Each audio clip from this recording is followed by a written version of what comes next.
A man in dirty contractor coveralls walked into one of America's most classified military installations, and nobody stopped him. Not because security was lazy, because he built the place. Every door, every wall, every secret buried 3 miles beneath the Colorado Rockies. His name was Daniel Mercer. Single father, retired, forgotten. And for 3 days, a loudmouth sergeant with a senator for a father treated him like furniture, shoving him in the cafeteria, mocking him in front of 50 soldiers, calling him old man like it was a punchline. Nobody intervened. Nobody said a word. Then the lights went out. The alarm screamed. And Daniel Mercer stopped pretending to be nobody. What happened next in that mountain changed every single person who witnessed it, especially the man who'd done the shoving. Drop a comment right now. Tell me what city you're watching from. I want to see how far this story travels. And if you haven't subscribed yet, hit that button because this one goes all the way to the bottom of the mountain before it's done. The corporal at the outer checkpoint was 22 years old, maybe 23, with the kind of soft face that hadn't been tested by anything harder than a midterm exam. He held Daniel Mercer's contractor badge for exactly 4 seconds, glanced at the photo, glanced at the man, and handed it back. "Have a good one, sir." That was it. No second look, no cross-reference, no instinct firing in the back of his young skull that said, "Wait, something's off." Daniel took the badge back, nodded once, picked up his toolbox, and walked through the blast doors of Fort Kessler like he owned the place. Because 40 years ago, he had. He didn't rush. Rushing was for people who were afraid of being noticed.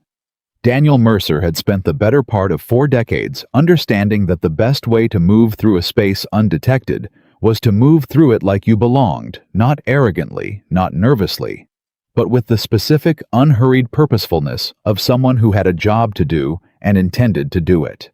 His boots made soft sounds on the polished concrete.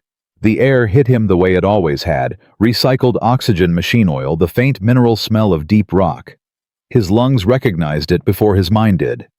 20 years away, and the mountain still smelled exactly like itself. He'd spent 6 years of his life inside these walls.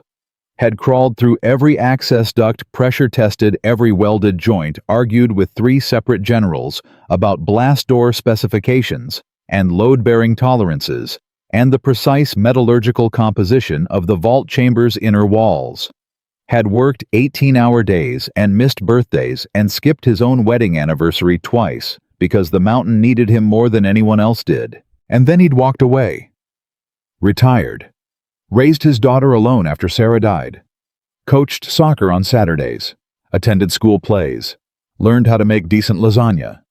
Became to the outside world nobody in particular. He preferred it that way. The main hangar bay opened before him, a vast cathedral of carved rock and military efficiency.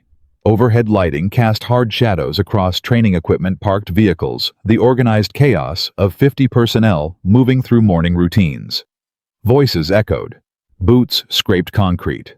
Someone was running a maintenance check on a communications relay in the northeast corner and doing it wrong. Daniel noted the error. Didn't stop. He was looking for something else, and he found it in 40 seconds. May.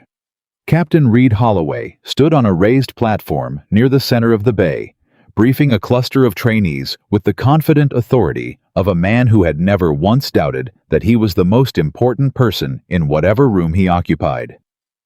33 years old, freshly promoted, uniform pressed to recruiting poster perfection, the kind of perfection that takes 40 minutes in front of a mirror and signals to anyone who knows what to look for that the man wearing it has spent more time thinking about how he looks than about what he's prepared to do. His voice carried well. Daniel gave him that. Gentleman excellence is not a setting you switch on for inspections. Excellence is the baseline. Anything below that is failure. I will not tolerate failure in this cycle. Are we clear? A chorus of yes, sir. Holloway nodded, satisfied the way men are satisfied when the echo comes back the right way. Daniel stood at the edge of the bay and waited. It took Holloway 4 minutes to notice him. "You the contractor?" Holloway called across the space. Didn't walk over, didn't close the distance. Just raised his voice and let it carry as if the space between them was Daniel's problem to solve. "Yes, sir. Systems audit before closure." "That's correct, sir."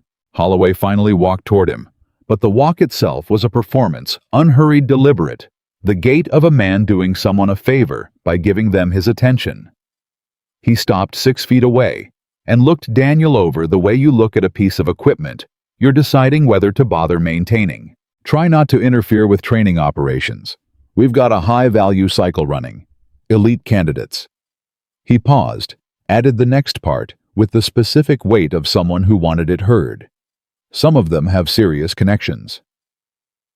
Daniel held the man's eyes. "Understood, sir. I'll stay out of the way." "Great." Holloway was already turning. "Check in with Sergeant Major Decker if you need anything. He's over there." A vague gesture toward the eastern wall. "He knows this place."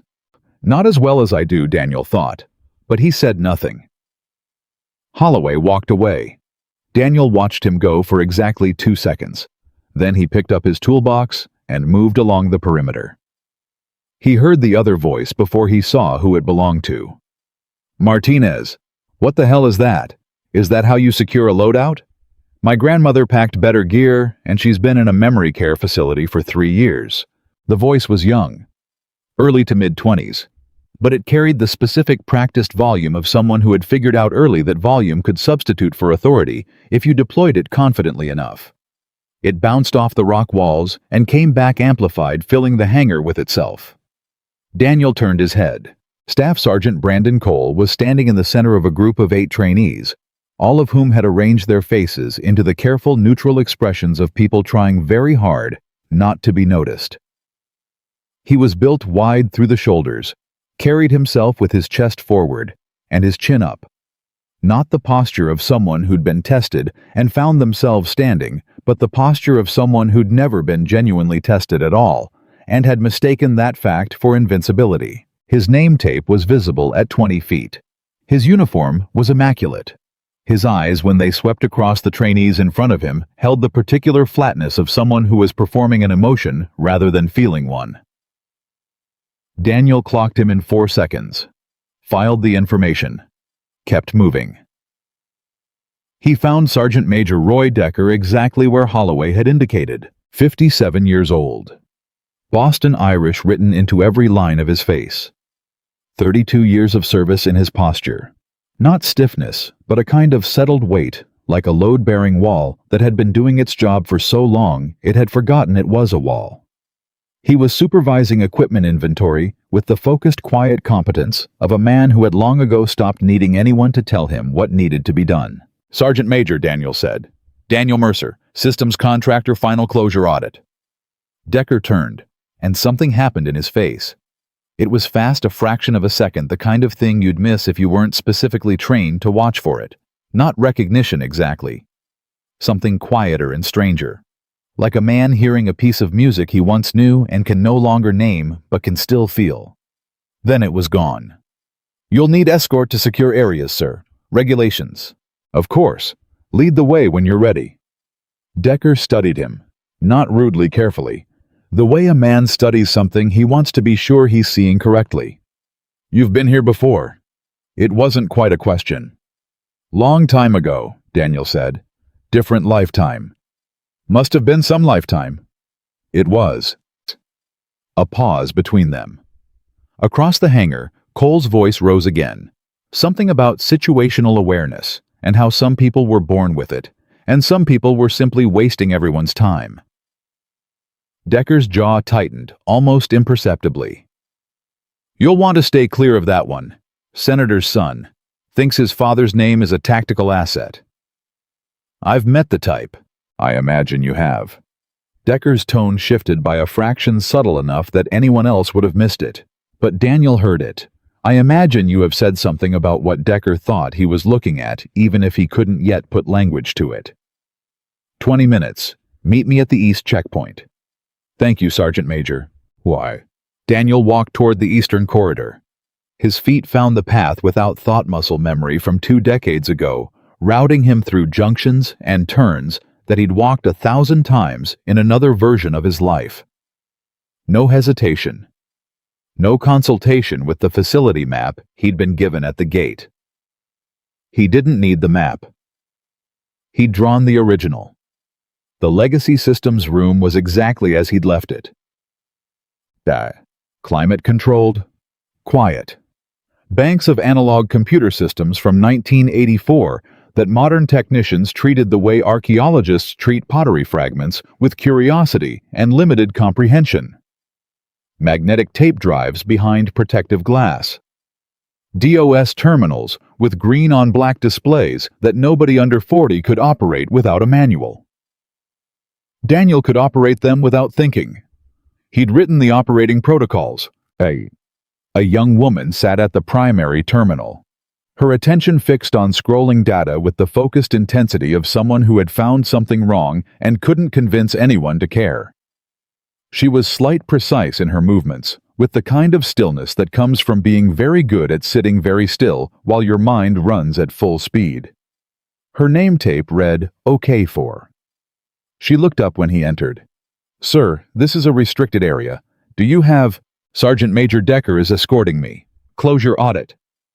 Daniel set his toolbox down. "What are you working on?" "A beat." She looked at him the way people look at someone who asked the right question at the right moment, like they've been waiting and weren't sure anyone was coming. "Sensor anomalies," she said. "I've been flagging them for 2 weeks." She turned back to the screen. "Captain Holloway says it's atmospheric interference. Winter weather affecting the external relay network. And you don't agree?" "I know it's not atmospheric interference." Her voice was steady, but there was something underneath it, the particular exhaustion of being correct and ignored. "The pattern is too regular. Atmospheric interference produces random noise. This is its pattern. Someone's doing this deliberately." Daniel moved to stand behind her chair. He looked at the data stream. For a long moment he said nothing. The numbers on the screen told a story, but only to someone who understood the architecture they were measuring. Someone who knew what normal looked like for these specific sensors, in this specific facility, at this specific time of year. Someone who had spent 6 years calibrating the original system by hand. "When did it start?" he said. 14 days ago, right after the last firmware update." "Who authorized the update?" "Standard maintenance protocol. Remote access from Northern Command." She turned in her chair. "You see it too. I can tell." Daniel looked at the pattern for another 30 seconds. His mind was running the geometry sensor coverage response window's blind spot intervals.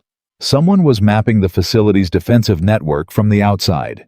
Testing, measuring, building a picture. "It's not atmospheric interference," he said quietly. "I know, so what is it?" "Someone is conducting reconnaissance on this facility." He straightened. "They're identifying blind spots in the sensor coverage, testing how fast the system responds to intrusion attempts, building a complete picture of Fort Kessler's vulnerabilities." Okafor's face went still. "We're being decommissioned in 3 weeks. Why would anyone?" "Because they know what's still here. What was never removed." He met her eyes. Saw the intelligence there, quick and analytical. Also saw the clearance level on her uniform. "That part is classified above your current authorization. But it's bad. Keep monitoring, log everything. Share this conversation with no one except Sergeant Major Decker." He held her gaze. "Can you do that?" "Yes, sir." Automatic, military, even though he wore no uniform. "But who are you?" Daniel picked up his toolbox. "Someone who's very interested in making sure this place doesn't fall apart before they close it." He walked out of the room. The cafeteria at noon was the kind of organized social architecture that military environments produce, without trying a physical map of hierarchy, with the officers near the serving line, and the NCOs in the middle, and the trainees clustered at the far end, everyone exactly where they were supposed to be, the invisible rules as real as the walls. Daniel sat in the corner, back table, the one that offered a complete sightline to every other table in the room, and was far enough from everything that no one's eyes would naturally travel there. He had institutional food he wasn't tasting. In front of him, spread across the table like a working document, were original 1984 engineering schematics he'd pulled from the archive that morning. His own handwriting covered the margins, his own calculations. Looking at them now was like reading letters from someone who used to be him. He was watching Brandon Cole. Cole held court at the center trainee table, like a man who had decided early in life that rooms existed to be occupied by him. His story, told at the volume of someone performing for an audience of 50, even when he was speaking to 8, involved a survival exercise, a course record, and the grudging amazement of instructors who had apparently never seen natural tactical genius before. "The thing is," Cole said, leaning back in his chair, "most guys fail because they're too inside the box. They do what they were trained to do. But training is for people who need a map. Some of us just see the terrain differently." He paused for effect. "It's not something you can teach." His tablemates nodded. Synchronized, careful nodding. Daniel ate his potatoes, studied blast door specifications, watched the room. The moment came at 12:18. He was returning his tray, nothing deliberate about it, just the end of a meal, the mechanical routine of clearing space. The serving line had thinned. He moved with his characteristic economy, no wasted motion, nothing to see. Cole approached the tray dispenser from the other direction. They reached it at exactly the same moment. What happened next took less than 2 seconds, but Daniel would replay it in his mind later, with the clarity of slow-motion footage. Cole's forearm connected with his shoulder. Not incidentally. Not the accidental contact of two people reaching for the same thing at the same time. Deliberate.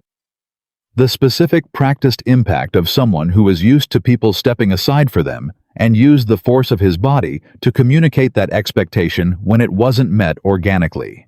Shemo. The shove sent Daniel stumbling sideways into the serving counter. His hip connected with the steel edge hard enough to bruise. The tray in his hand fell that particular clatter of institutional aluminum on concrete that cuts through any noise in a room and stops conversations mid-sentence. Cole grabbed his tray without looking down. Turned to the table where his friends were watching. Grinned. "Jesus, buddy."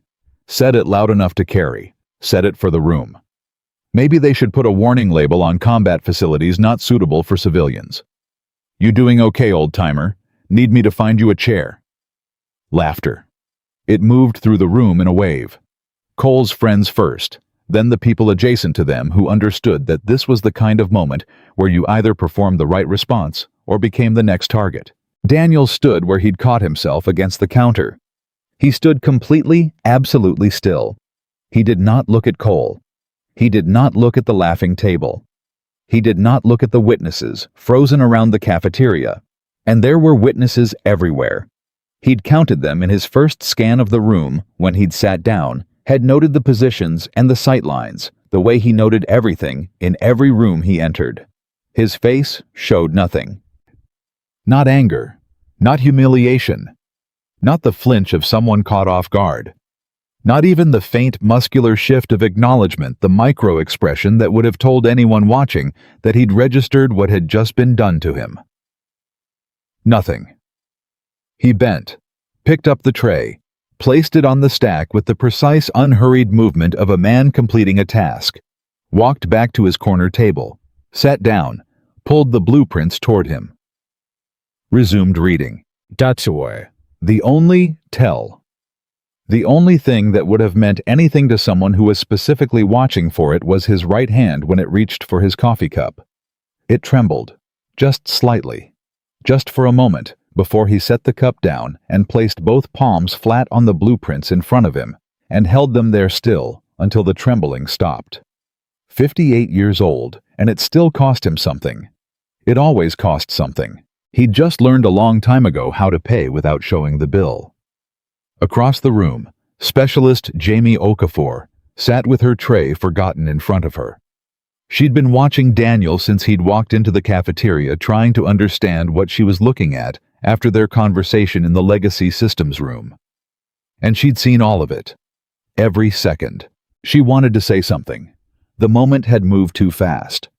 And now it was over, and Cole was receiving congratulations from his table like he'd won a competition, and Daniel Mercer was sitting in his corner, reading 40-year-old blueprints like nothing had happened. Her jaw was tight enough to hurt. Near the kitchen, Sergeant Major Decker had seen it too. His hands gripped the edge of his tray so hard that his knuckles had gone white, and for 3 full seconds, his body was oriented toward Cole's table with the specific coiled stillness of a man restraining himself from crossing a room through pure willpower. Then Daniel's eyes found his. A microsecond of contact. No expression on Daniel's face, just the smallest, almost imperceptible movement of his head. Not yet. Decker's hands slowly released the tray. He looked away, sat back down. Captain Holloway had seen it from the officers' table, had even started to rise the reflexive social performance gesture of someone who understood that leadership required visible response to visible failures. But then Cole's table had laughed, and Holloway had settled back into his chair with a brief, uncomfortable smile. The smile of a man who had decided in real time that the cost of intervention was higher than the cost of silence. In the margin of his blueprint in handwriting that hadn't changed in 20 years, Daniel wrote 4 words. Systemic leadership failure, confirmed, day 2, 600. An equipment cart had been left across the corridor leading to the engineering level, perfectly positioned to block the only viable access route. Left there, Daniel assessed in approximately 6 seconds, not by accident. Basham. A young private stood nearby, apologizing with the over-sincere energy of someone following instructions they weren't comfortable with. From around the corner, Cole's voice floated back through the concrete, something about training schedules and facility priorities, and how some people needed to understand that not all timelines were equally important. Daniel looked at the cart, looked at the corridor, looked at the private who couldn't quite meet his eyes. "It's all right, son," Daniel said quietly. "You didn't put it there." He stepped back, found a section of wall that didn't obstruct anyone, and stood against it. 93 minutes. He used every one of them. He memorized the guard shift rotation patterns, timing routes, handoff procedures, the moments where coverage overlapped and the moments where it didn't. He cataloged the communication relay points he could observe from his position. He mapped the camera angles he could see and calculated from the ones he could see where the ones he couldn't see were most likely positioned. When Cole finally returned, affecting theatrical surprise at finding Daniel still there. "Oh, still here. I figured you'd given up on that corridor. Civilians usually do."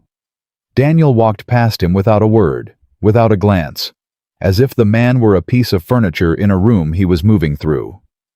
He heard Cole mutter something to the private about people with no sense of priority. Kept walking. That afternoon, in the legacy systems room, Okafor showed him the updated sensor data. Sorry. The reconnaissance pattern had accelerated. Whoever was mapping Fort Kessler's defenses was working faster now, more precise, more confident in what they were looking for. "They're almost done," Daniel said mostly to himself. "Done with what?" "Building the picture." He straightened. "They'll come soon." Okafor stared at the screen. "Come and do what people always come to do when they want something that doesn't belong to them." He looked at her. "Keep logging. Tell no one but Decker, and Specialist." "Sir.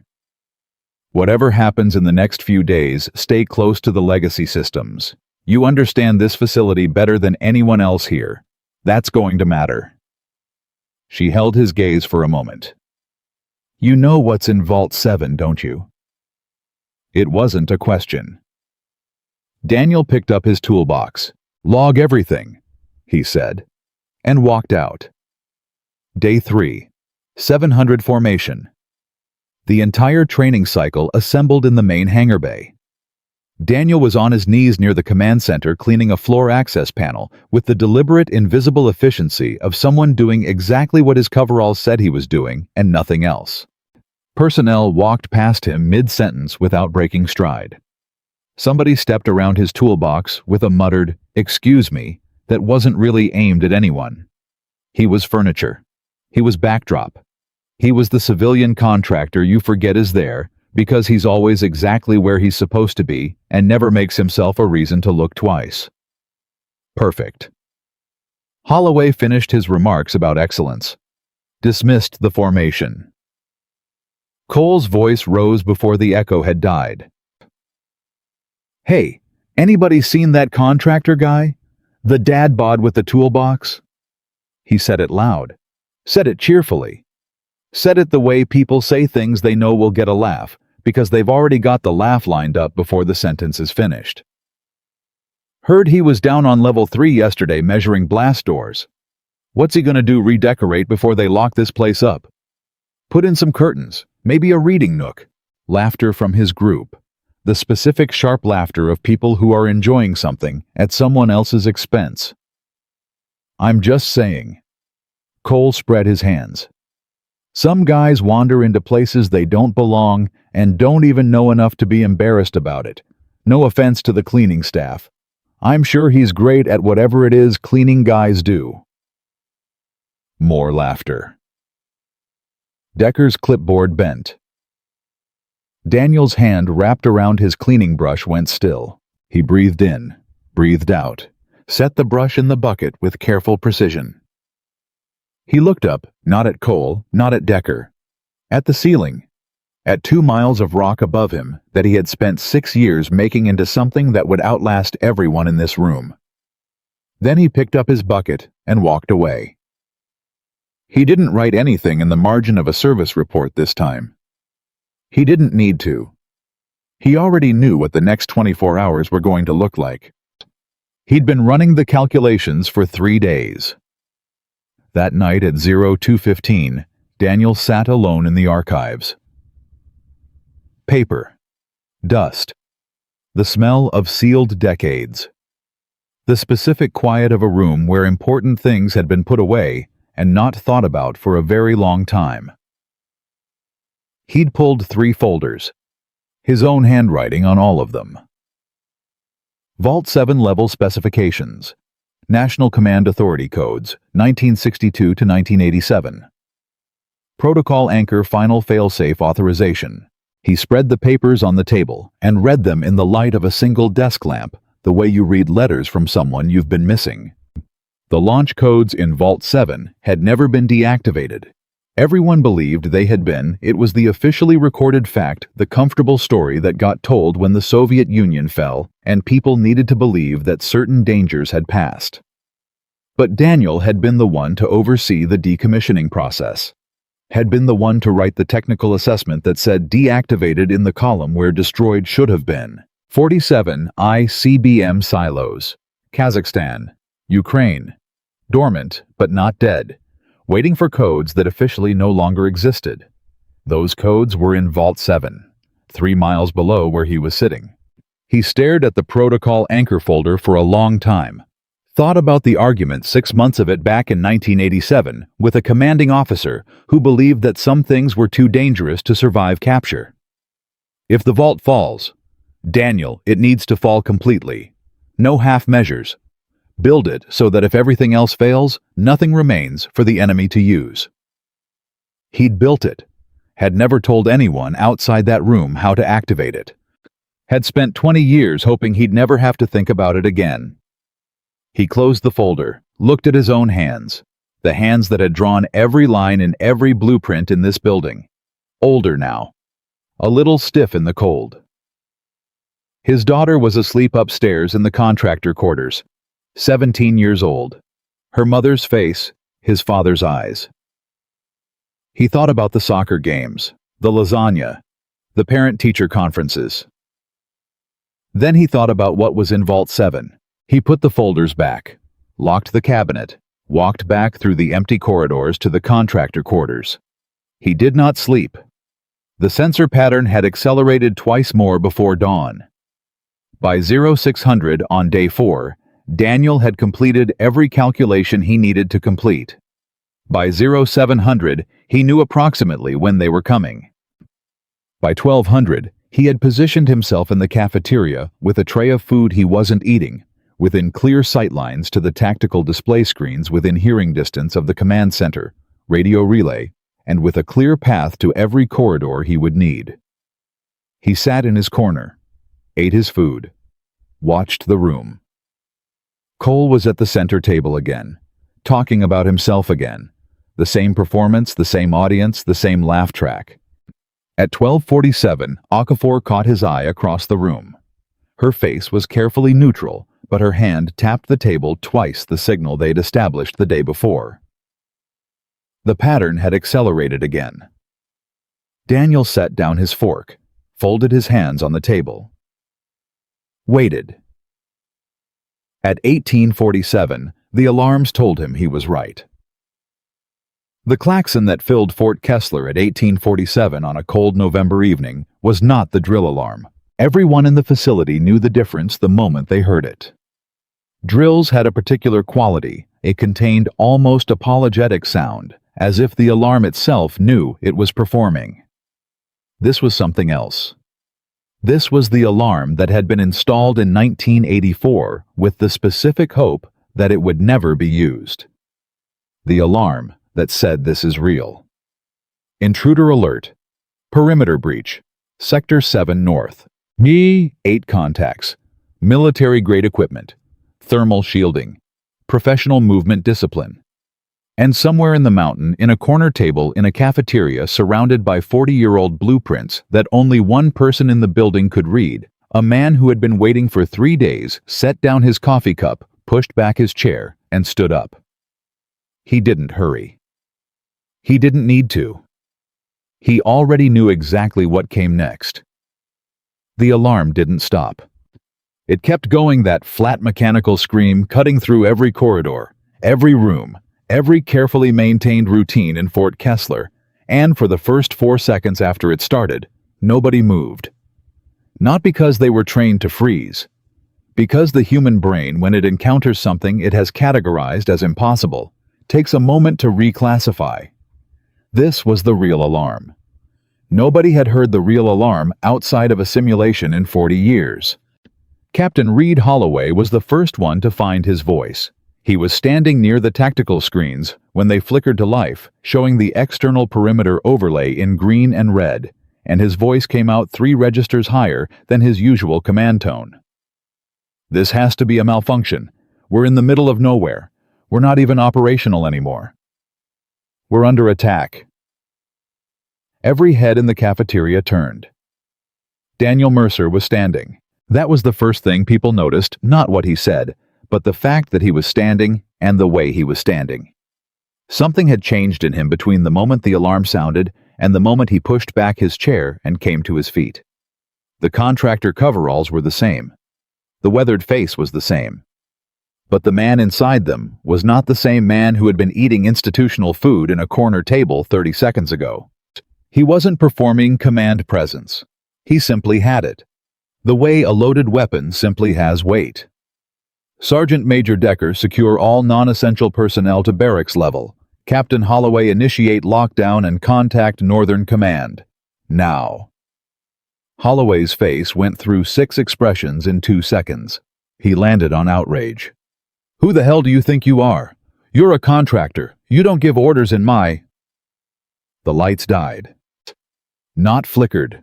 Died.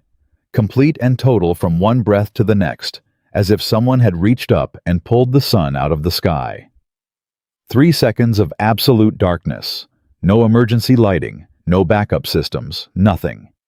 Just 50 people in a room, carved out of a mountain, breathing the same recycled air, not moving. Because when you cannot see your hands in front of your face, you do not move. Then the emergency lighting engaged. Red. Everything red. The kind of red that exists specifically to tell you that normal has ended. Someone in the back of the room made a sound that was almost a word. Daniel's voice cut through the dark before anyone else could speak. Calm. Absolute. The voice of a man who had already decided what was going to happen next and was simply announcing it. Everyone stop moving. That was an electromagnetic pulse, military grade, targeted. They hit the primary power grid on purpose, which means they've been planning this for longer than they've been inside our perimeter. He paused. 1 second. Let that land. Captain Holloway, you are not prepared for this situation. I am removing you from tactical command for the duration of this engagement under Article 90 of the Uniform Code of Military Justice. Sergeant Major Decker. Decker was already standing, already at attention. In 32 years, the man had learned to recognize certain voices, and the voice that was coming out of Daniel Mercer right now was not a contractor's voice. It never had been. Sir, confirm identification for the record. Decker's voice was parade ground clear. Not loud, clear. The kind of clarity that carries further than volume. Commander Daniel Mercer, United States Navy SEALs, Commanding Officer SEAL Team 6 Special Projects Division, 1987 to 1999. Fort Kessler, Project Director, 1982 to 1990, retired with full honors. He paused for exactly half a second. Sir, it is an honor to serve under your command again. The words fell into the red-lit cafeteria like a stone into still water. Every ripple was visible. Brandon Cole's face, that face that had spent 3 days arranged in the specific configuration of someone who owned every room he walked into, went white. Not the white of shock exactly, the white of a man watching his entire operating framework collapse in real time, watching the ground he thought was solid turn out to be paper. His mouth opened.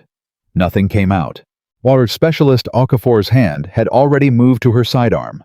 Her systems analyst mind was running backward through 72 hours of interaction, reclassifying everything she thought she'd understood.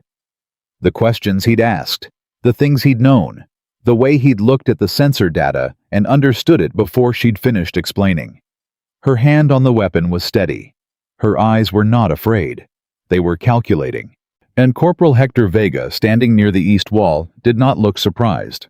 He looked like a man who had suspected something and was watching the confirmation arrive. He simply nodded once, almost to himself, and turned toward Daniel, waiting for orders. Holloway looked like a man standing on a dock, watching the boat he was supposed to be captaining pull away without him. Commander retired, you have no operational authority here. My orders from Northern Command were... Your orders from Northern Command were decommissioning logistics. Daniel was already moving toward the main command console, the one he had specified the dimensions of in 1983. Those orders don't cover active hostile engagement because nobody anticipated this scenario. I did, 3 days ago. He reached the console and placed both hands on its surface. If you cannot accept that, remove yourself to the barracks level and stay out of the way. If you can accept it, stand there, keep your mouth shut, and watch how a defended facility actually works. Holloway's jaw moved, twice. Then he stepped back and did not speak again. Daniel looked at the room. 50 personnel, most of them frozen, some of them reaching for weapons with the uncertain movements of people who'd been through the motions of training without ever believing the motions would be needed. All of them watching him with the same expression, a mix of shock and something that wanted desperately to be reassurance. He gave them 30 seconds. 30 seconds of silence while he scanned the tactical overlay, counted contacts, assessed the movement pattern, confirmed what his analysis 3 days ago had already told him. Then he looked up. My name is Daniel Mercer. 40 years ago, I designed this facility. Every blast door, every corridor, every system in these walls. I know Fort Kessler better than I know my own hands. Another beat. No performance in it. Just fact. 3 days ago, I identified a reconnaissance pattern that told me someone was preparing to breach Vault 7 and access nuclear command codes that were never officially deactivated. I came back to stop them. Now the fight is here. He met the eyes of the room. You can follow my orders and live, or you can panic and die. Decide quickly. 5 seconds. Okafor stepped forward, weapon drawn, face set with the absolute determination of someone who has made a decision and is done questioning it. "Sir, I'm with you." Vega was a half step behind. "Sir." Decker. "Always have been, Commander." 4 others. 6, 8. Personnel stepping forward one by one.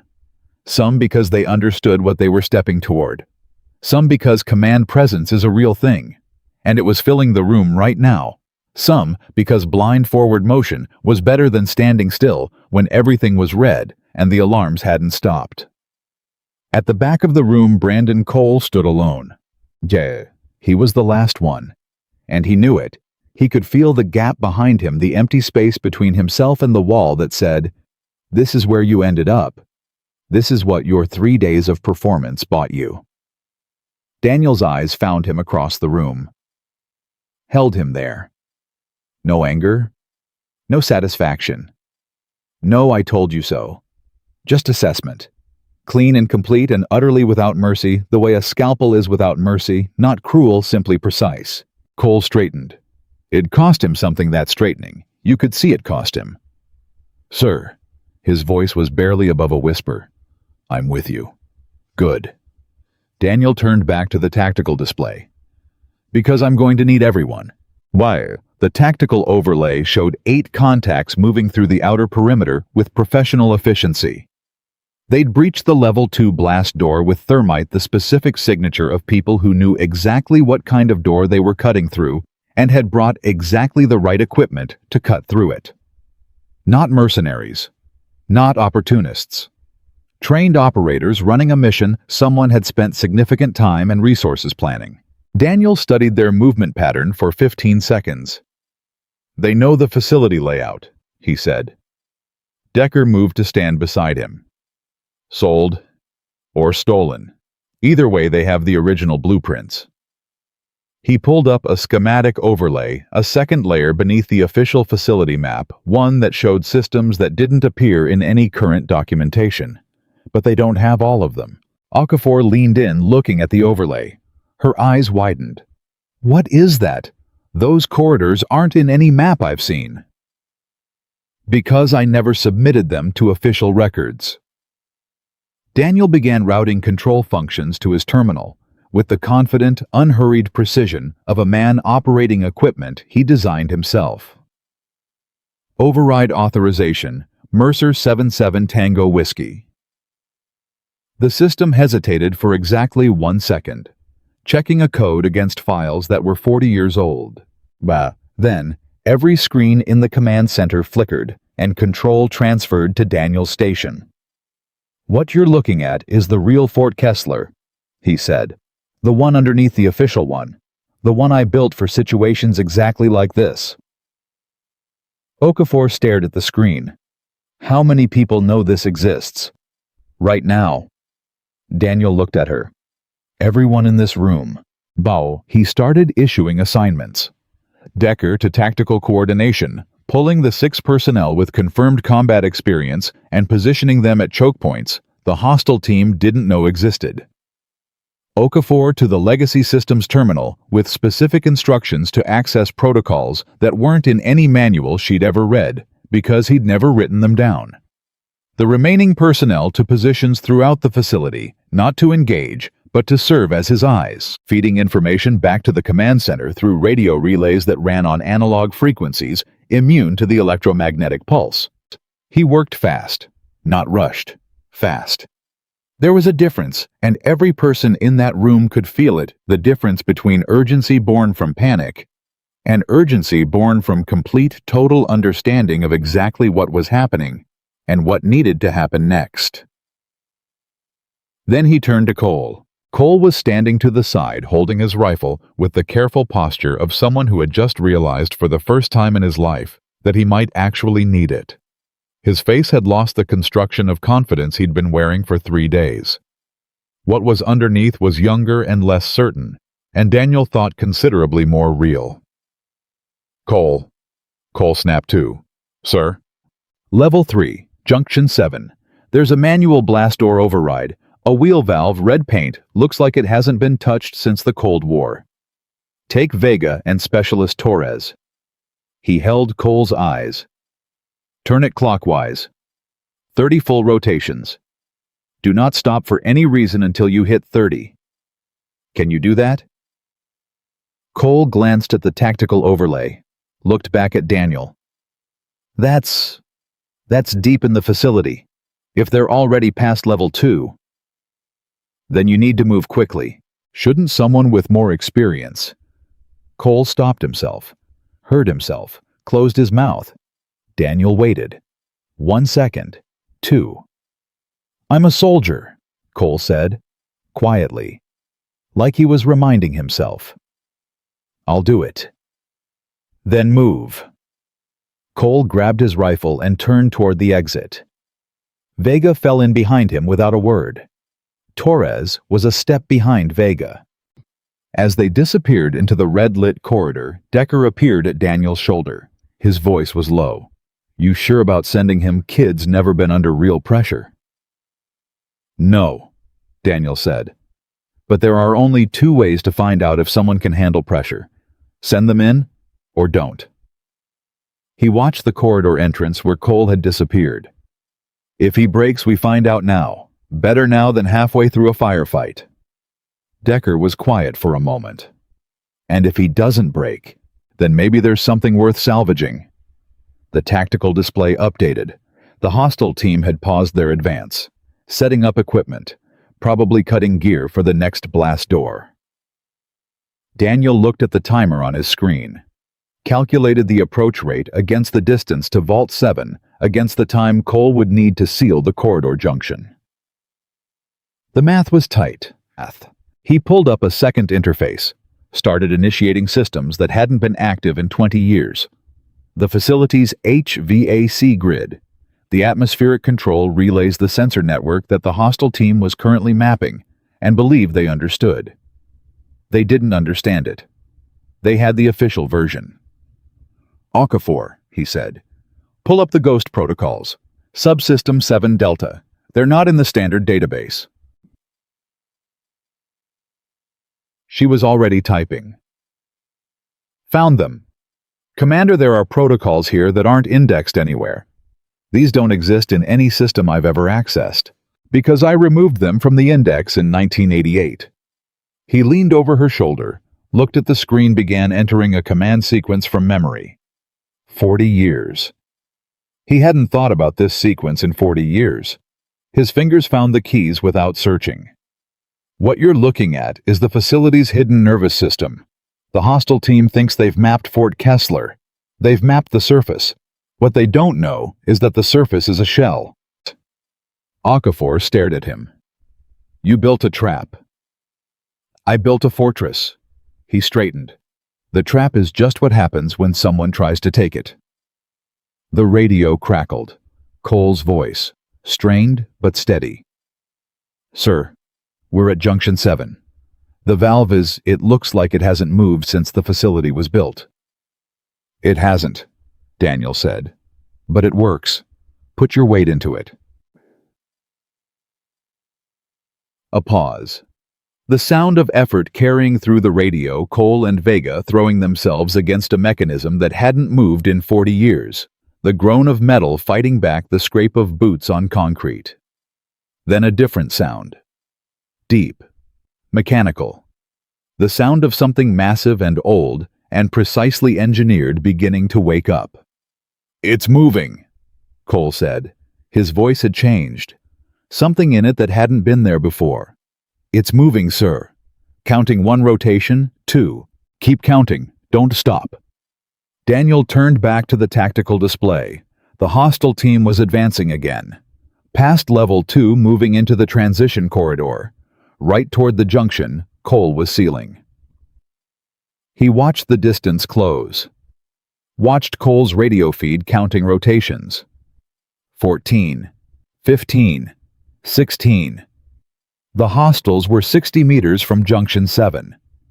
20. 21. 40 meters. 25. 26. 20 meters.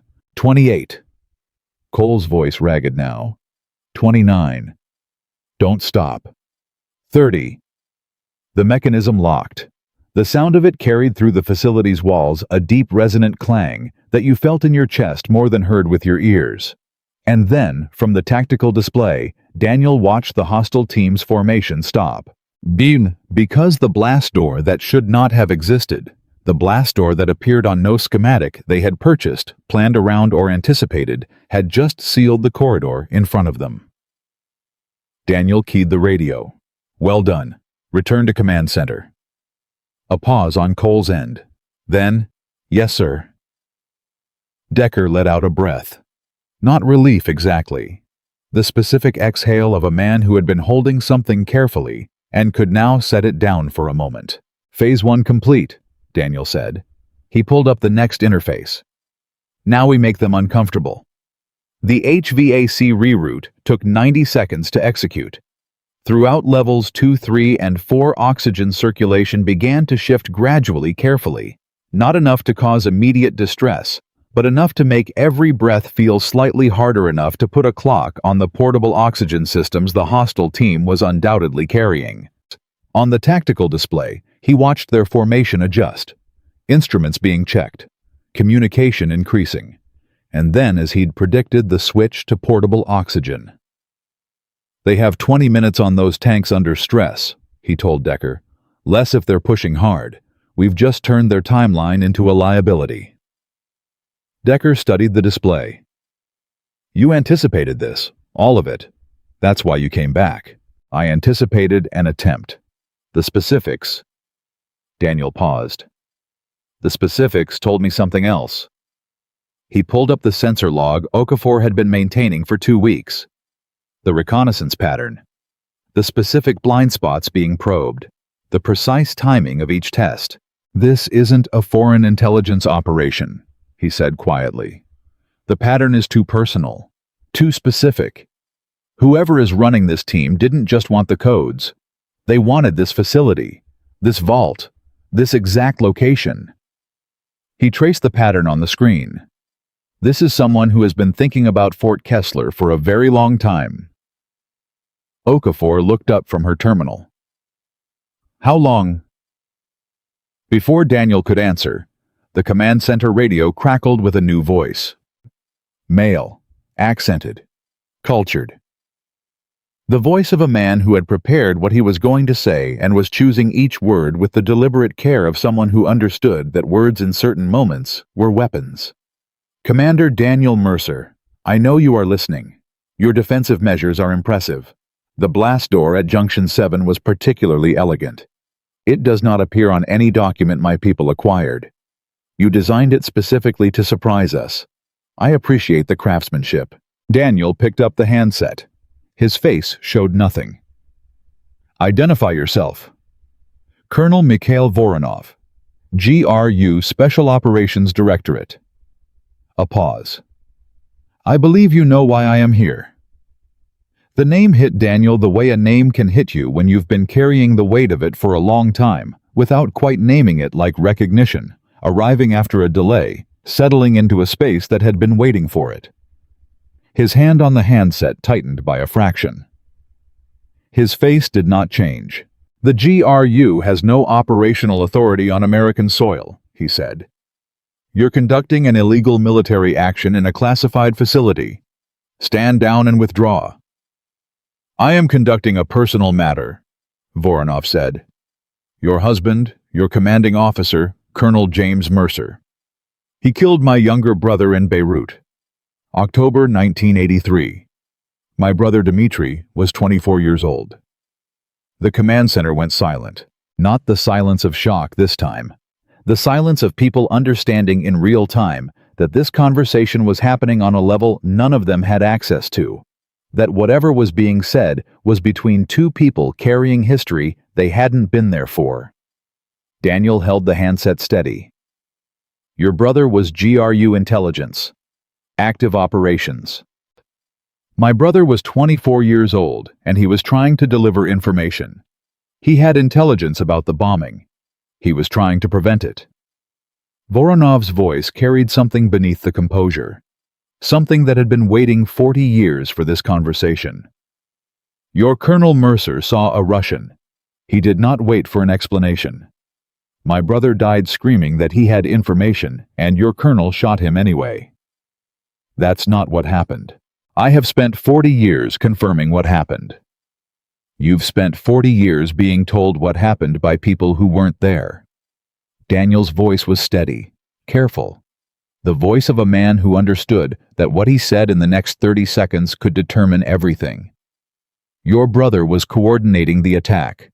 We had documentation, signals intelligence, visual confirmation of him directing mortar positions onto Marine barracks. He was trying to intercept the coordinators. He was standing with them, pointing. We watched him do it for 6 minutes before Colonel Mercer made his decision. A beat. I was there, Colonel. I watched it happen through binoculars from 40 meters. Whatever your mother told you, whatever story you've built your career around, I was there. Silence on the radio. Long silence. The kind that means something is being processed that cannot be unprocessed. Even if that were true, Voronov finally said, and his voice was different now, controlled in the way that things are controlled when they are close to breaking. It changes nothing. I made a promise. I will fulfill it. Give me access to Vault 7. Safe passage for my team. Everyone walks away. I cannot do that. Then I will take the vault, and you will watch your people die first. Another pause. You have 11 minutes before we breach your secondary containment. Use them. The radio went dead. Daniel set the handset down. Around him, the command center waited.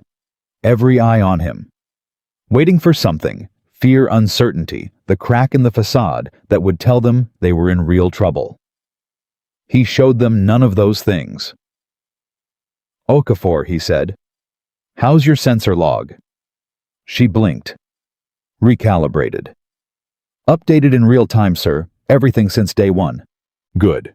I need you to start building a secondary access profile for the legacy systems in Vault 7. Use the Ghost protocol keys. He turned to Decker. I need 6 volunteers, combat experienced only. We're going to the vault. Decker didn't hesitate. You're going to defend it physically. I'm going to defend it the only way it can be defended. Vault 7 was designed for exactly this scenario. Small force, defensible position, maximum cost per meter of hostile advance. He pulled up the vault schematic. The real one. The one that showed firing positions and choke points and interlocking fields of coverage that had been engineered into the physical architecture of the space by someone who had known building it that one day someone might come for what was inside. I designed it to be held. Now I'm going to hold it. Cole had returned with Vega and Torres. His hands were marked up where the wheel valve had tested them. He stood slightly apart from the group, not performing anything. Just standing there watching Daniel with an expression that was trying to figure out how to hold what it had seen in the last 30 minutes. Daniel looked at him. Cole. Sir. You're on point with Vega. You go where he goes. You do what he does. You don't make a decision without his input. Can you do that? Cole's jaw worked. You're putting me on point after... He stopped. Yes, sir. I can do that. Good. Daniel picked up the M1911 he'd retrieved from the security station, checked the action with the ease of a man handling something familiar. Because we leave in 5 minutes and I need every person I'm taking to be exactly where I put them. Okafor raised her hand. Sir, I'm coming. You're staying on the legacy systems. I need you here more than I need you there. Sir. Specialist. He met her eyes. I need someone here who understands these systems well enough to act independently if we lose communication. That person is you. There is no one else in this facility who can do what I'm asking you to do. Is that clear? A beat. She wanted to argue. He watched her make the decision not to. Clear, sir. Gir. He pulled her aside, low enough that only she could hear. If we fail, if Voronov reaches the vault, there is a final failsafe. Protocol anchor. He held her gaze. I'm going to tell you the activation sequence. You memorize it. And if I send you the code word, the word is beacon, you use it. No questions. No hesitation. Okafor's face did not move. What does Protocol Anchor do? It makes sure that if the vault falls, nothing survives. Not the codes, not the equipment. He paused. Not anyone inside. She absorbed that, took the weight of it, and did not flinch. Including you. Especially me. He held her eyes. I built it. I know what it does. If I send you that word, it means I've decided it's necessary. Can you trust that decision? A long moment. Yes, sir, she said. Saraj. Mishal, he gave her the sequence. 16 digits committed to memory in the specific way that important things get committed to memory, not by repetition alone, but by understanding why each number matters. When she had them, he produced a lighter and held it while she burned the paper she'd written them on as backup. He watched the paper turn to ash. Then he straightened, turned to his team, and picked up his toolbox one last time. Not because he needed the tools anymore. Because he'd carried it every day for 3 days, and it was the last thing in his hands that still connected him to the man everyone had decided he was, the invisible contractor, the nobody in the coveralls, the old-timer with no business being in a combat facility. He set it down in the corner of the command center, carefully, like setting down something he was done with. All right, he said. We're going to the vault. They moved fast through corridors that hadn't seen traffic in years. But Daniel was at the front, not because he needed to prove something, but because he was the only person in the group who knew exactly where they were going without a map. The service tunnels that led to Vault 7 didn't appear on any current facility schematic. They were carved into the rock beneath the official floor plan, running parallel to the main corridors, like veins beneath skin, functional and visible, and known only to the man who had specified every inch of them in 1983. Vega was a half step behind him. Cole behind Vega. Then Torres. Then 2 combat veterans named Hutchins and Park, who had said nothing since volunteering, but whose eyes tracked every shadow with the automatic competence of people who had done this before and survived it. Decker brought up the rear, his radio relay clipped to his shoulder, maintaining the thread back to Okafor at the command center. Nobody talked. The descent took them through 4 levels, each one colder than the last, each one older in design. The deeper they went, the more the facility shed its modern skin and showed what it had been built to be, a Cold War fortress, engineered with the specific paranoia of people who believed the worst was not only possible, but probable. The lighting down here was sparse. The walls were bare rock and sealed concrete, no acoustic treatment, no padding, nothing designed to make humans comfortable. This level had been designed to survive, not to welcome. At 1904, Decker's radio clicked twice. Okafor's signal. Daniel stopped. Report. Decker listened. His jaw tightened. She says the hostile team changed direction. They're not cutting through the secondary containment anymore. They found another route. Which route? Another click. Decker looked at Daniel. The Eastern Maintenance Corridor, Level 4. Daniel processed that for 2 seconds. They have an updated map. More detailed than what they bought. Someone gave them a second set. He started moving again, faster now. Someone who's been inside this facility recently. Cole, keeping pace behind Vega, caught that. Inside recently, you mean one of us? I mean someone with current access. Daniel didn't slow down. That's a problem for after. Right now it changes our timeline by about 6 minutes. We need to move. They moved. The stairwell to level 6 was narrow and steep, the kind of stairwell that was never intended for rapid tactical movement, and the sound of 8 people descending it at speed echoed off the walls in ways that made it impossible to hear anything else. Cole's hands, already marked up from the wheel valve, found the railing and gripped it hard enough to whiten his knuckles. He didn't complain. He didn't say anything at all. He just kept moving 1 step behind Vega, focused on the back of the older man's head, the way you focus on something solid when everything else is moving too fast. At 1909, they reached the vault antechamber. Daniel stopped in the outer door. put his hands on the combination lock the way you put your hands on something you've been away from for a long time, carefully, with attention. His fingers found the sequence without searching. Right 32 left, 17 right 49. 8 more numbers, each one a piece of a sequence he'd generated himself in a room in 1983 with 2 colonels and a National Security Council representative watching over his shoulder. The lock clicked. The pneumatic systems engaged. The vault door opened. Vega let out a breath. Jesus. The space beyond was exactly what Daniel had built it, to be a room that belonged to another era, preserved in operational condition by systems that had been designed to outlast the civilization that built them. Analog consoles, physical switches, CRT monitors with green on black displays, the launch control interface for weapons that 47 people in the world knew still existed. The air was cold and still, and tasted faintly of ozone, the specific smell of electronics that have been powered and ready for decades. And it was alive. Every screen, every system, every relay active, waiting. It's still running, Cole said quietly. It was designed to survive nuclear war, Daniel said. He was already moving to the main console. It'll survive tonight.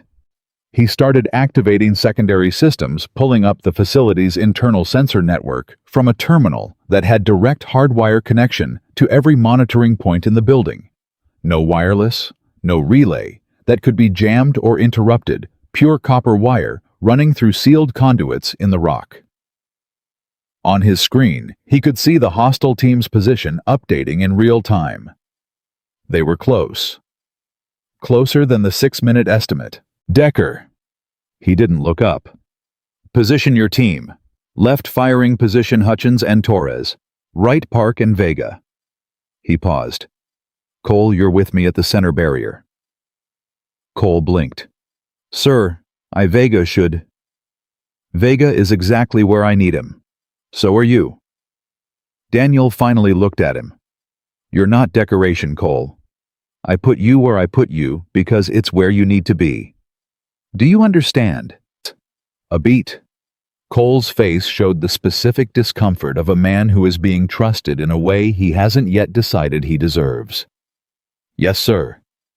Then get to the barrier. The center barrier was a reinforced concrete structure built into the antechamber wall. Not an addition, not improvised, but original construction specified in Daniel's 1983 blueprints, with the exact measurements needed to provide cover while maintaining a clear sightline to the vault's single entry point. He had designed this room to be held. One entrance, interlocking fields of fire. Natural choke points that turned superior numbers into a liability. Yes, he had built a killing ground, and now he was going to stand in the middle of it. At 1914, the radio crackled. Not Okafor's signal. A new frequency, the hostile team's channel, which Daniel had been monitoring since the command center. Voronov's voice, speaking to his team in Russian. Rapid, precise instructions. Daniel's Russian was operational, not fluent enough to catch the key words, enough to understand that Voronov knew exactly where they were. He knows we're in the vault, Daniel said. Decker looked at him. How? Same reason he had an updated map. Daniel's jaw tightened. We have a problem we haven't solved yet. Later. At 1917, the vault door exploded inward. Not from outside. From a shaped charge placed against the outer frame, surgical and precise, the work of someone who knew exactly how much force was needed to breach a specific grade of hardened steel without destroying the space beyond. The blast was loud and close, and total, filling the antechamber with concussive force and a wave of concrete dust that turned the red emergency lighting into something diffuse and strange. And through it came suppressing fire. Men professional, disciplined, controlled. Short bursts stitching across the defensive positions, not designed to kill, designed to keep heads down while the assault element pushed through. The sound of it in a confined rock space was something different from any range experience any training simulation, any theoretical understanding of what a firefight sounds like. It was physical. It pressed against your chest. It filled your skull. Cole pressed flat against the barrier, his face white, his rifle in his hands. Every training instinct he had, screaming at him to do something, to rise, to engage, to stop being a passive object in a room where metal was moving at high velocity. He felt Daniel's hand on his shoulder. Firm, not violent, just present. "Breathe," Daniel said. His voice was completely calm. Not forced calm. Actual calm, the kind that lives on the other side of having been in rooms like this before and having made it out. "In through your nose, out through your mouth. Your body wants to run. Tell it no." Cole breathed. Once, twice. His hands were shaking on the rifle. He told his hands to stop. They didn't entirely stop, but they steadied enough.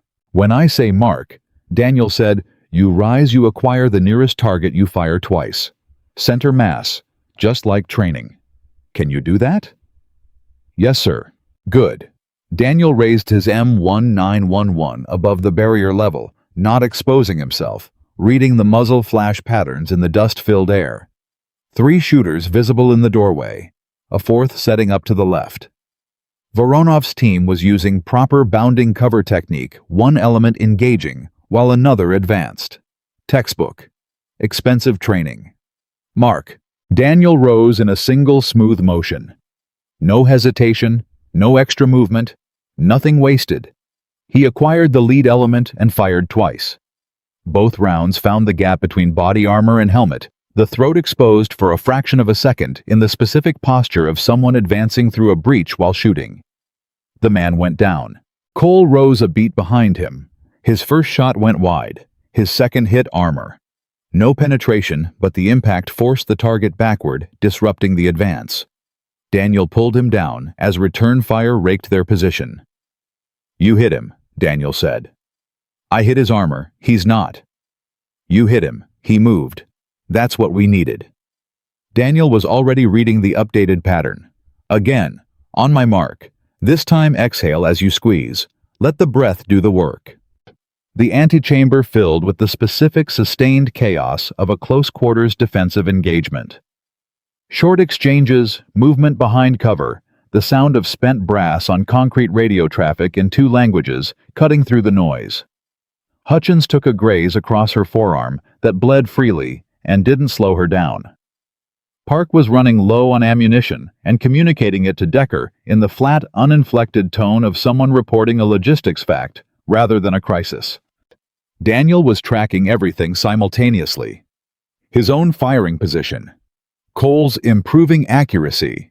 The young man was finding his rhythm, the terror still there, but harnessed now, channeled into something functional. Vega on the right flank, operating with the quiet efficiency of a veteran who had stopped thinking about the mechanics of what he was doing and was simply doing it. The hostile team's movement pattern, adapting, probing for weaknesses. At 1923, he keyed his radio. "Okafor, sir." Her voice came back immediately. She'd been waiting. "Corridor 7 Delta, environmental controls. Cut all power to the corridor except emergency lighting. Then cycle the atmospheric pressure rapid drop, followed by repressurization. 30-second cycle. Execute on my mark." A pause. "Sir, that'll disrupt their equilibrium, but it'll also affect our people in the corridor. Our people know it's coming. Theirs don't." He watched the doorway. "Mark." Bacon. 3 seconds later, the corridor beyond the vault entrance went dark, except for dim red emergency lighting. And then came a sound, like the building taking a deep breath. Atmospheric pressure, dropping sharply, the kind of pressure change that you feel in your sinuses and your ears and your chest, all at the same moment. From the corridor beyond the door, Daniel heard what he'd been waiting for. Voices. Sharp, surprised, the specific sounds of people whose bodies have just received information their brains hadn't prepared for. "Now," he said. His team rose as one. Vega fired twice. Park fired twice. Cole rose beside Daniel, and this time his shots were placed. Not perfect, but placed. The hostile element in the doorway, disoriented by the pressure change, was caught in a moment of physical confusion that lasted less than 3 seconds. That was enough. One man down, a second retreating, the rest pulling back in professional order, not routing, reassessing. Silence fell over the antechamber like a held breath. Daniel tracked the radio. Voronov's team was regrouping in the corridor. He could hear the commands, could hear underneath the commands the specific tone of a leader recalculating his approach. "How much ammunition do we have left?" he asked Decker. Decker checked with his people. The numbers that came back were not encouraging. Daniel absorbed them, did the math, looked at his options. He'd bought time, but time was running out. At 19:31, 14 minutes into the engagement, Voronov's voice came through the command radio again. No loudspeaker this time, just a man's voice pitched to carry through a doorway. "General Mercer." He used the honorary title deliberately. "I have 3 dead and 2 wounded. You've cost me a significant portion of my team. I respect that. You are exactly what your file said you were." Daniel picked up the handset from the command radio Decker had brought down. "Then you know I'm not going to open this vault. I know you cannot hold this position indefinitely. Your ammunition is limited. My team is trained for extended engagement. The mathematics favor me." A pause. "But I am not interested in mathematics tonight. I am interested in resolution. The only resolution I'm offering is your withdrawal. And if I withdraw, the codes remain. Those codes can still be activated. Those codes are contained. They've been contained for 40 years. By who? By you." Voronov's voice shifted something underneath the professional composure, moving closer to the surface. "You are 60 years old, Commander. You are retired. Who contains them after you? Who protects them when you are gone? Another bureaucrat who schedules decommissioning and calls it security." Daniel was quiet for a moment, because the question wasn't entirely wrong, and Voronov knew it. "Give me the codes," Voronov said. "I will destroy them myself, properly, finally. No more ghost weapons waiting in abandoned silos for the wrong hands to find them. No more Cold War shadows pretending to be dead." His voice dropped. "We both know those codes should not exist. We both know what happens if someone less principled than either of us finds them. Help me end this." It was, Daniel recognized, a genuinely compelling argument, delivered by a man who might even believe it, wrapped around a mission that had started with grief and revenge, and had somewhere along the way convinced itself it was principle.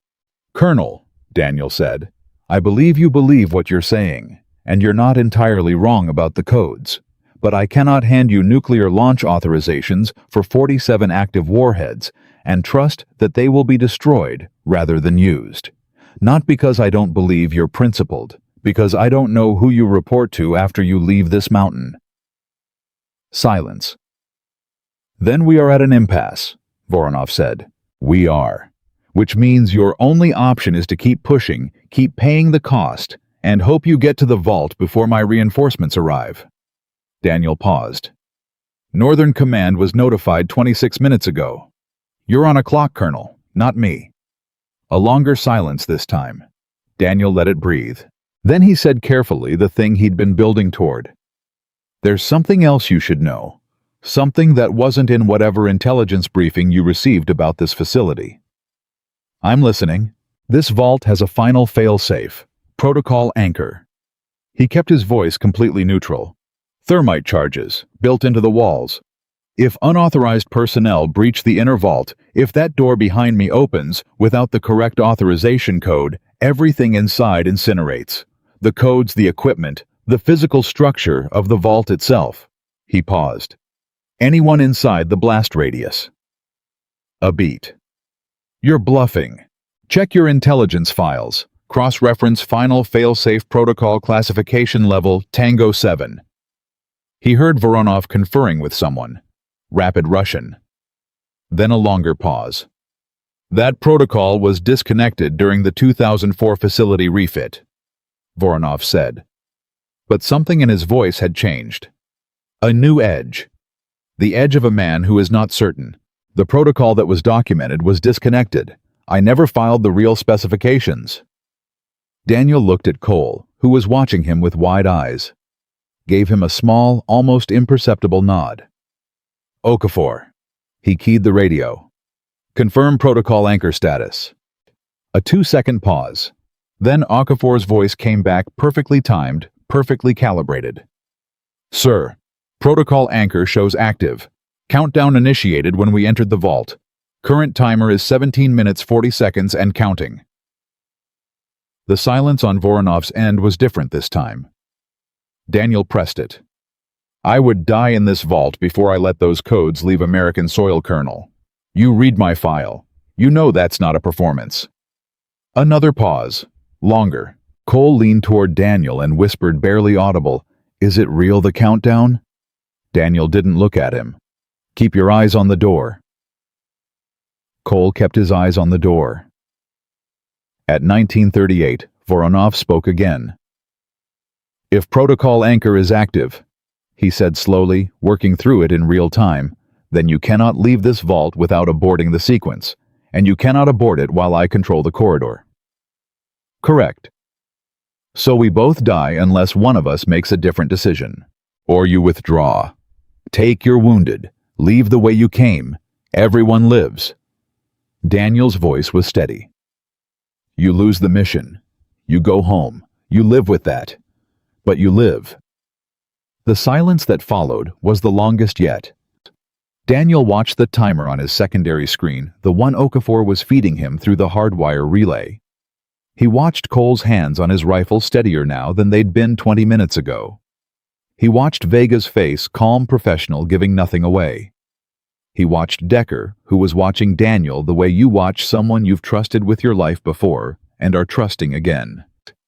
At 1941, Voronov said, You are a formidable opponent, Commander Mercer. In another life, I believe we might have been allies. In another life, neither of us would need to be here. A breath. I am withdrawing my team. This is tactical retreat, not surrender. If your protocol anchor proves to be fiction, I will return. If you return, Colonel, I'll be waiting. The sounds from the corridor changed. Movement, different movement. The specific pattern of a tactical withdrawal. Commands given calmly. The wounded being handled. Equipment secured. Daniel kept his weapon up. Don't move, he said to his team. Nobody moves until Okafor confirms they've cleared level 3. 3 minutes. 4. Decker's radio clicked. Okafor's voice. Sir, hostile team clearing level 2. Movement toward outer perimeter.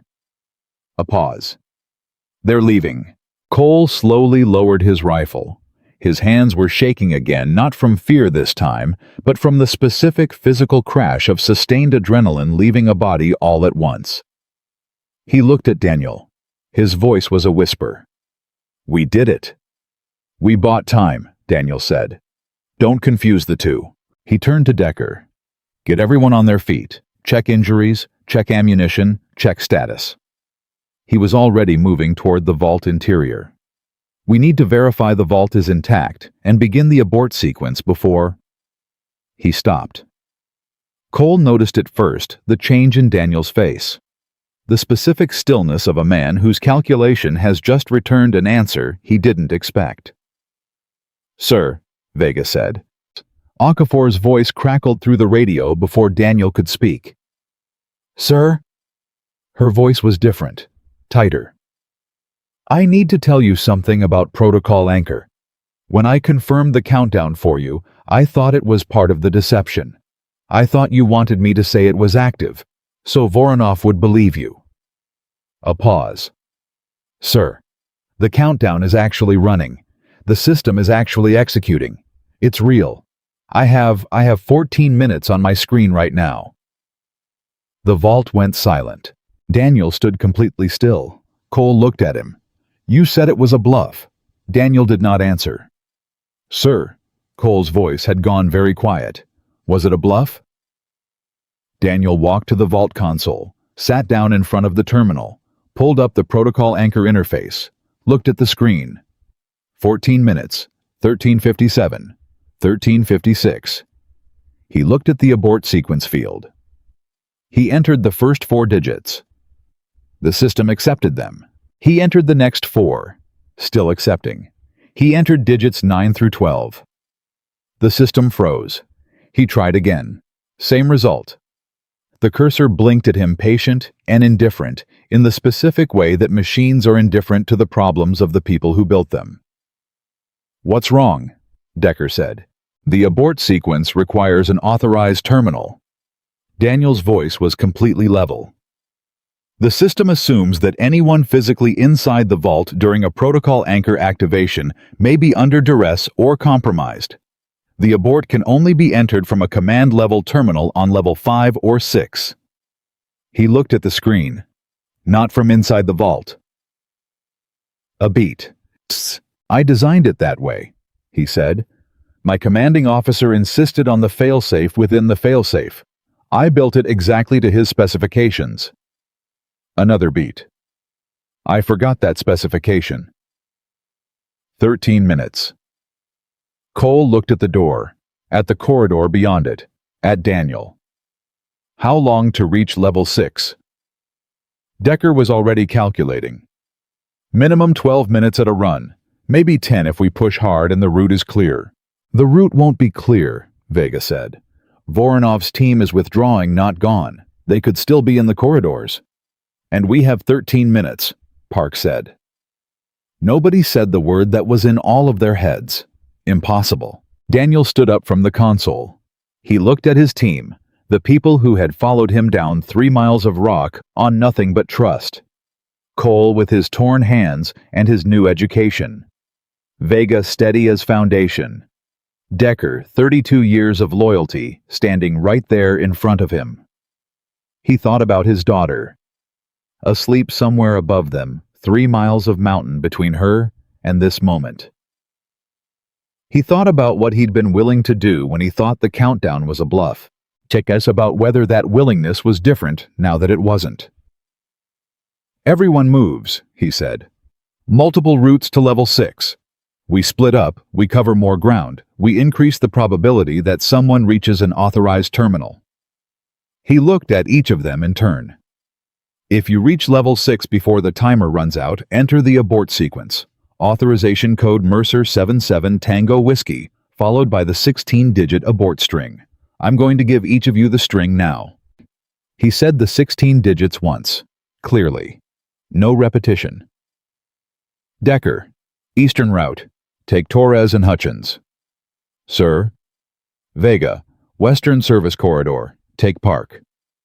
"Copy." "Cole." He stopped, looked at the young man who had shoved him in a cafeteria 3 days ago, who had turned a wheel valve with bleeding hands, who had stood next to him in a firefight and found something in himself he hadn't known was there. "You're with me. Central Passage." Cole straightened. His voice didn't waver. "Yes, sir. If any of you reach the terminal, and I don't make it, you enter the sequence. You abort the protocol. You get everyone out." He looked at the room one more time. "Understood." "Understood," Decker said. And in his voice was everything that 32 years of service sounded like when it was about to be asked to do something it might not survive. "Move," Daniel said. They moved. They split at the vault antechamber door and became 3 separate problems running toward the same solution. Decker took the eastern route with Torres and Hutchins, moving fast through a service corridor that hadn't seen foot traffic since a maintenance inspection 4 years ago. The floor was dusty. Their boots left tracks.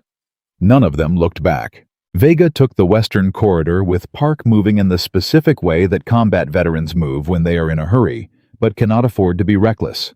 Controlled speed. Eyes forward, weapons ready, but angled down, the posture of people who understand that running into a threat at full sprint is worse than meeting it at a jog. Daniel took the Central Passage with Cole. The Central Passage was the most direct route. It was also the one most likely to intersect with Voronov's withdrawal path. Daniel knew that when he chose it. He chose it anyway. At 1944, 12 minutes on the countdown, they were moving through level 5 at a pace that was just short of a run, fast enough to cover ground, controlled enough to maintain situational awareness. Cole was behind Daniel's left shoulder, exactly where he'd been told to be, his rifle up, his breathing audible, but steady. 40 seconds into the central passage, Cole said quietly and without breaking stride, "Sir, if we don't make it to the terminal in time, if the protocol runs to completion while we're still in the building, then the vault is destroyed," Daniel said. "And everything in it. Including us. Depending on where we are when it triggers, yes." A beat. Cole processed that while keeping his feet moving. "You knew that when you activated it." "I knew it when I built it. And you still built it. My commanding officer was right about one thing." Daniel's voice was even, not defensive, not philosophical, just honest. "Some things are too dangerous to survive capture. If those codes leave this mountain in the wrong hands, the number of people who die is not a number you can hold in your head. It's not a number that fits inside human comprehension." He turned a junction corner without slowing his feet, finding the path from memory. One vault versus what those codes could start. The math isn't complicated. Cole was quiet for 3 seconds. "That's why you came back. Not because someone sent you. Not because you had orders, because you ran the math." "I ran the math," Daniel confirmed. "Now move faster." At 1946, Decker's voice crackled through the radio. "Eastern corridor is blocked. Maintenance equipment staged across the passage. Looks recent." Daniel didn't slow down. "How recent?" "Someone moved it today. The dust pattern is wrong." A pause. "Sir, this wasn't Voronov's team. They didn't come through this corridor." "Someone inside the facility staged it," Daniel said. "Same person who gave Voronov the updated map." A silence on Decker's end that lasted exactly as long as it took him to understand what that meant. "Sir, the leak is still active. They could be listening to our radio traffic right now." Daniel keyed his radio once, switched to the backup frequency, an analog channel he'd built into the facility's original communication architecture that hadn't appeared in any system documentation for 20 years. "Switch to frequency Charlie, now." Static. Then Decker's voice, slightly rougher on the older channel. "Switched." "Eastern route is compromised," Daniel said. "Decker backtrack to the level 5 junction and take the northern maintenance access. It adds 4 minutes. 4 minutes they didn't have. 11 minutes on the countdown." "Copy," Decker said. His voice gave nothing away. Daniel and Cole kept moving. The central passage narrowed ahead a section where the original rock had been too irregular to widen, leaving a stretch of corridor barely wide enough for 2 people to pass. Daniel went through it sideways, a muscle memory from 100 construction inspections, and came out the other side still at pace. Cole came through behind him and nearly stopped, because Voronov was standing at the far end of the corridor. Not his team. Voronov himself. Alone. His weapon holstered, his hands visible at his sides in the specific posture of someone who has made a deliberate choice to appear non-threatening and wants that choice to be noticed. He was a tall man, 50-something, with the kind of face that had been weathered by things more complicated than weather. He looked at Daniel across 15 meters of corridor with an expression that was not quite what Daniel had expected. It wasn't hostility. It wasn't triumph. It was something closer to the face of a man who has carried something heavy for a very long time and is not sure anymore whether he has been carrying it or it has been carrying him. "My team is clear," Voronov said. His voice was steady, factual. "I remain to speak with you directly, as one officer to another." Cole raised his rifle. Daniel's hand came up immediately, not grabbing Cole's weapon, just a flat palm in the air between them. Cole held. "Your team is clear," Daniel said. "You should be with them." "In a moment." Voronov looked at him. "The countdown is real." It wasn't a question. Daniel said nothing. I accessed your facility's external sensor feed before we withdrew. Protocol Anchor is executing. He paused. You don't have enough time to reach an abort terminal. That's my problem. Yes. Voronov was quiet for a moment. I came to tell you that I am sorry about your wife. I read her file when I was building my intelligence package on this facility. Lieutenant Commander Sarah Mercer. She was by all accounts an exceptional officer. Another pause. Your daughter is 17. I know because I built a complete picture of you before I came here. I know what you've carried since 2009. Daniel's jaw tightened. Don't. I'm not trying to manipulate you. I have no leverage here. I withdrew. Voronov's eyes were steady. I'm telling you, because I spent 40 years building a complete picture of a man your commanding officer, and I convinced myself that picture was the truth. That my brother's death was simple, clean. The fault of one decision by one man. He looked at his own hands for a moment. What you told me in the vault. About what you witnessed. About what your commander saw before he fired. He looked back up. I don't know if it changes anything, but I heard it. 10 minutes on the countdown. Daniel heard it ticking in his head like a second pulse. Colonel, he said, I need to move. I know. Voronov stepped to the side of the corridor, clearing the path. Go. Daniel walked past him. Cole followed, rifle still half-raised eyes on Voronov the entire time. 3 steps past Daniel stopped. Didn't turn around. Your brother wasn't a bad man. I believe that. He was in the wrong place at the wrong moment doing something he thought was right. That's not a small thing. A beat. Neither is what you just did. He started moving again. Voronov watched them go. Then he turned and walked the other direction toward the outer perimeter, toward whatever came next, for a man who had just abandoned the mission he'd built his career around, and wasn't sure yet whether it was wisdom or failure. At 1949, Daniel and Cole hit the Level 6 junction at a run. The authorized terminal was in a recessed alcove off the main junction, a hardwired command station that had been part of the original 1983 installation, updated during the 1998 refit. Never removed because it was built into the rock itself, and removing it would have cost more than maintaining it. It was active. It was authorized. It was exactly where Daniel needed it to be. 9 minutes. He sat down at the terminal and started entering the sequence. Authorization code first. Mercer 77 Tango Whiskey.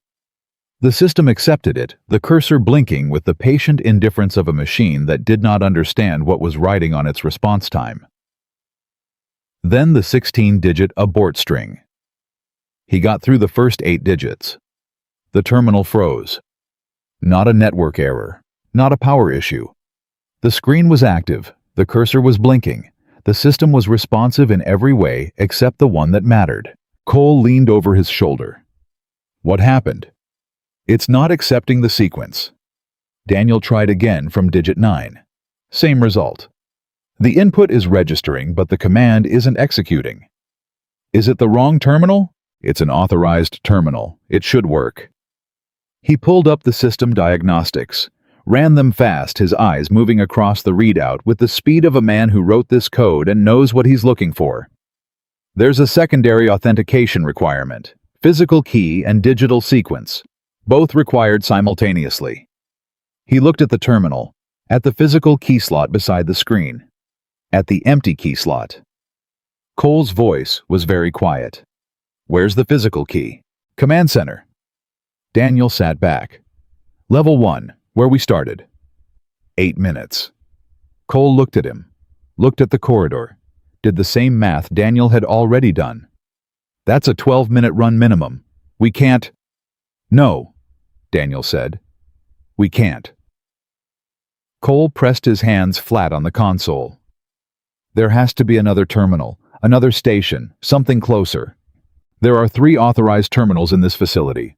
Command Center Level 1, this junction Level 6, and one more on... Daniel stopped. He stopped because the answer had been there the entire time, sitting in 40 years of architectural memory, and he had walked past it twice in the last 20 minutes without seeing it, because he'd been looking at the path instead of the walls. "Level 5, he said. "North Maintenance Access Corridor. There's a junction station. It was added in the 1998 refit." Cole was already on the radio. "Decker, North Maintenance Access Level 5. Is there a junction terminal on the wall, recessed panel gray housing physical key slot?" Static. Movement sounds. Then Decker's voice. "Stand by." 7 minutes. The radio was silent for 30 seconds that felt like a different unit of time entirely. And then Decker said, "Yes, there's a terminal here. It's active." Cole grabbed Daniel's arm. "He can do it. Give him the sequence." "He needs the physical key." "Sir." Decker's voice again. "The panel. There's a key in the slot. Already inserted. Someone left it here." Daniel felt something shift in his chest. Not relief. Not yet. Something more complicated. "Turn the key clockwise," he said. "Tell me what happens." Sounds of movement. A pause. "The screen is active. It's asking for authorization code." "Mercer, 77, Tango, Whiskey." Keys being pressed. "Accepted. It's asking for the abort string." 16 digits, Daniel said. "I gave them to you before we left the vault." "I remember them." "Then enter them." 6 minutes, 5 minutes, 50 seconds. 5:40. The radio was silent. Cole's hand had found the edge of the console and was gripping it with the specific force of someone who has no other way to participate in what is happening. 5 minutes, 20 seconds. "Decker," Daniel said. No response. 5 minutes. "Decker." Static. Then, "Sir, the system is prompting for a secondary confirmation. It's asking for a voice authorization code. It says the code is facility-specific and must be spoken by the primary authorized user." Cole looked at Daniel. "That's you." "That's me." Daniel leaned toward Cole's radio, raised his voice enough to carry through the relay. "Authentication voice code. Mercer Daniel J., Commander USN. Authorization phrase." He stopped, reached back 40 years into a room in 1983, a voice authentication protocol he had generated himself and never once spoken aloud since the day he recorded it for the system. "The mountain remembers everything." The radio was silent. 4 minutes 30 seconds. 4 minutes. "Decker," Daniel said, and his voice was completely steady, and that steadiness cost him more in that moment than anything he'd done in the last 3 hours. "Report." Decker's voice came back. "Sir, the countdown has stopped." 3 seconds of silence. "Say again," Daniel said. "The countdown has stopped. The screen reads, Protocol anchor aborted. Vault secure." A pause. A very human pause, the kind that happens when a man who has been holding something very tightly is finally allowed to put it down. "Sir, we're clear." Cole sat down on the floor. Not dramatically. Not because his legs gave out. He simply sat down right there on the level 6 corridor floor and put his face in his hands and breathed. Just breathed. 3 long breaths in and out, while the adrenaline that had been running his body for the last 40 minutes slowly began to release its claim. Daniel sat back in the terminal chair. Then he looked at the screen. At the words, "Protocol anchor aborted." At the timestamp showing 4 minutes and 12 seconds remaining when the sequence completed. He thought about what 4 minutes meant. What 12 seconds on top of 4 minutes meant. He thought about the conversation with Voronov in the corridor, which had cost him roughly 2 minutes and 30 seconds, and might by that accounting be the reason they were alive. He thought about that for a moment. Then he keyed the radio. "Okafor, status." Her voice came back immediately. She'd been monitoring everything. "Vault is sealed and intact. No hostile personnel in the facility. Northern Command Response Team is at the outer perimeter. They arrived 6 minutes ago." A pause. "Sir, They want to speak with whoever is in command. Tell them I'll be up in 10 minutes. Cole looked up from his hands. His face was wet. He didn't acknowledge it, and Daniel didn't mention it. What happens now? Now we go upstairs. Daniel stood, and we explained to the people who arrived too late to help why they should have been here 3 days ago. Cole got to his feet, steadier now.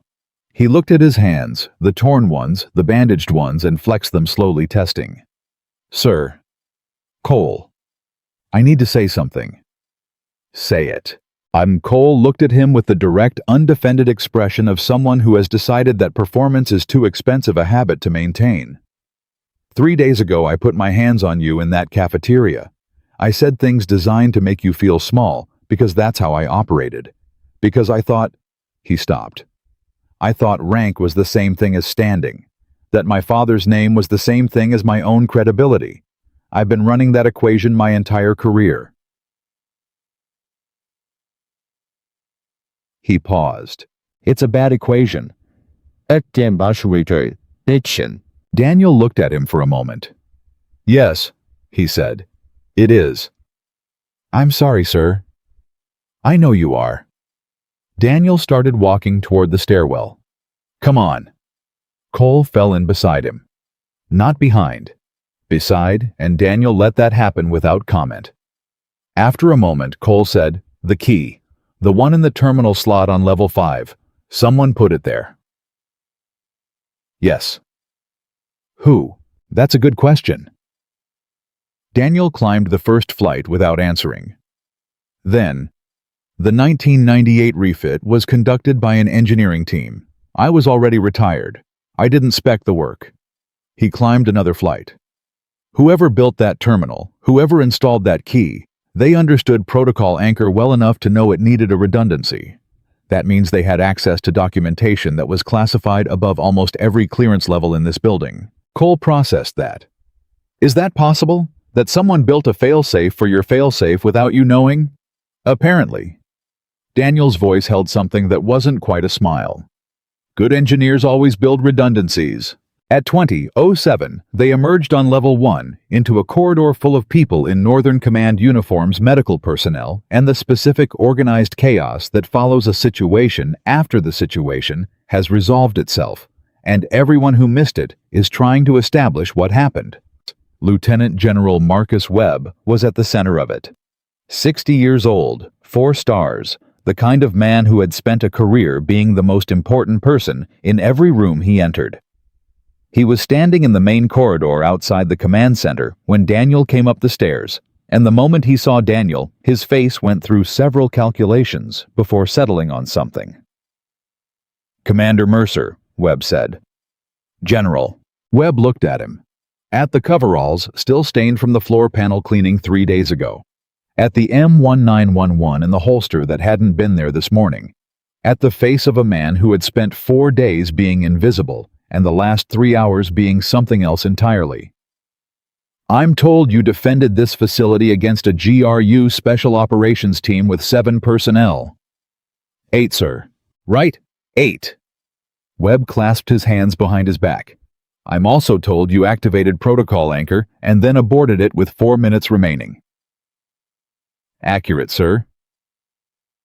I'm told the activation was real, not a bluff. Daniel met his eyes.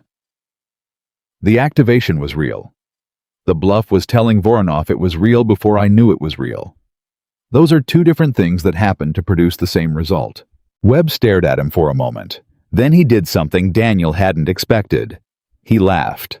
A short, genuine sound surprised out of him. That is either the most impressive piece of tactical improvisation I've heard in 30 years, or the most irresponsible.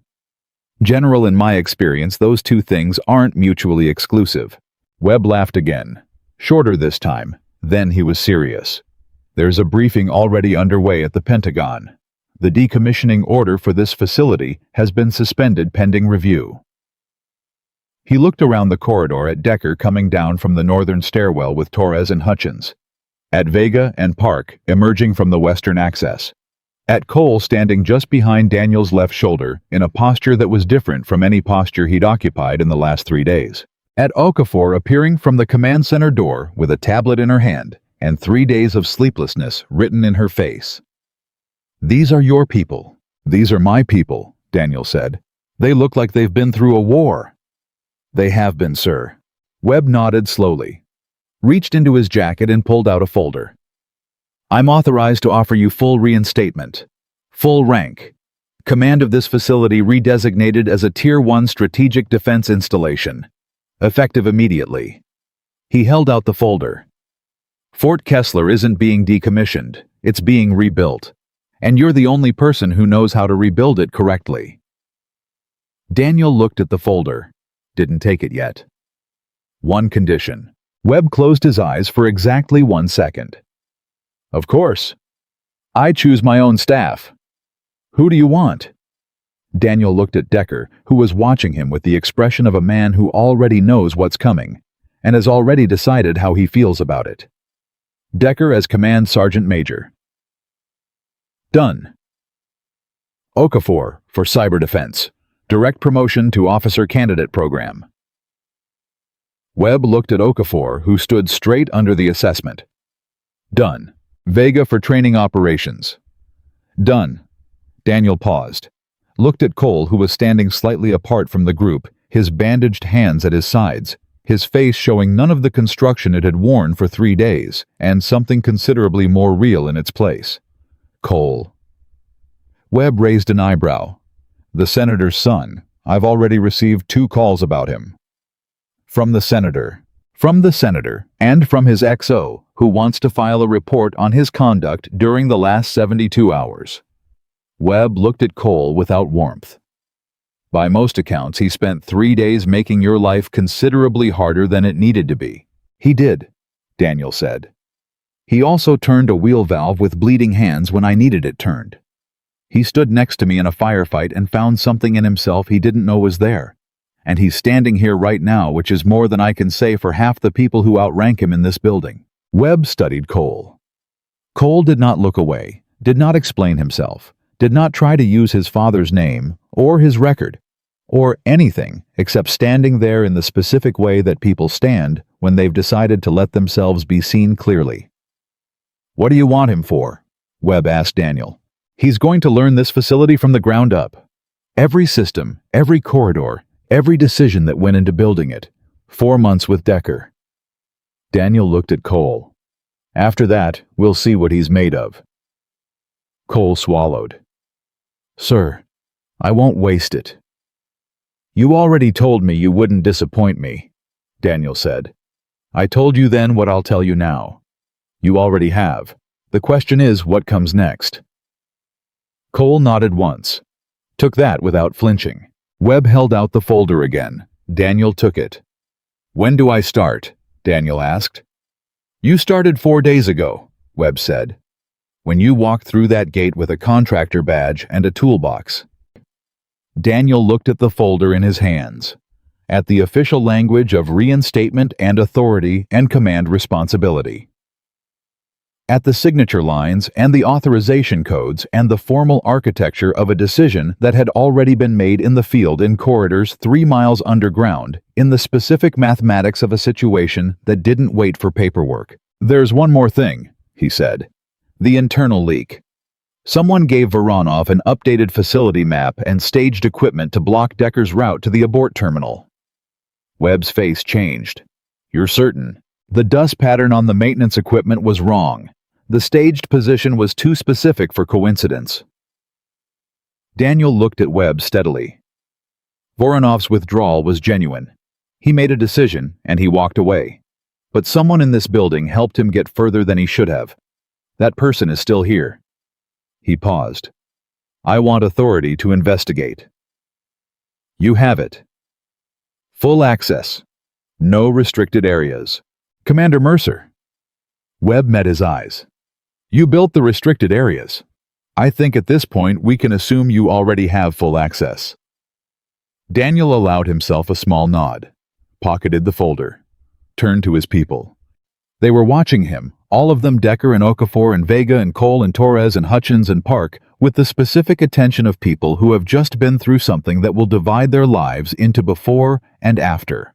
Who are standing on the after side, still breathing, still upright, trying to calibrate what it means. Daniel looked at each of them in turn. "Get medical attention for anyone who needs it," he said. "Get food. Get sleep." He paused. "Starting tomorrow, we rebuild this place into what it should have been." He started walking toward the command center. Behind him, Cole fell into step. Then Decker.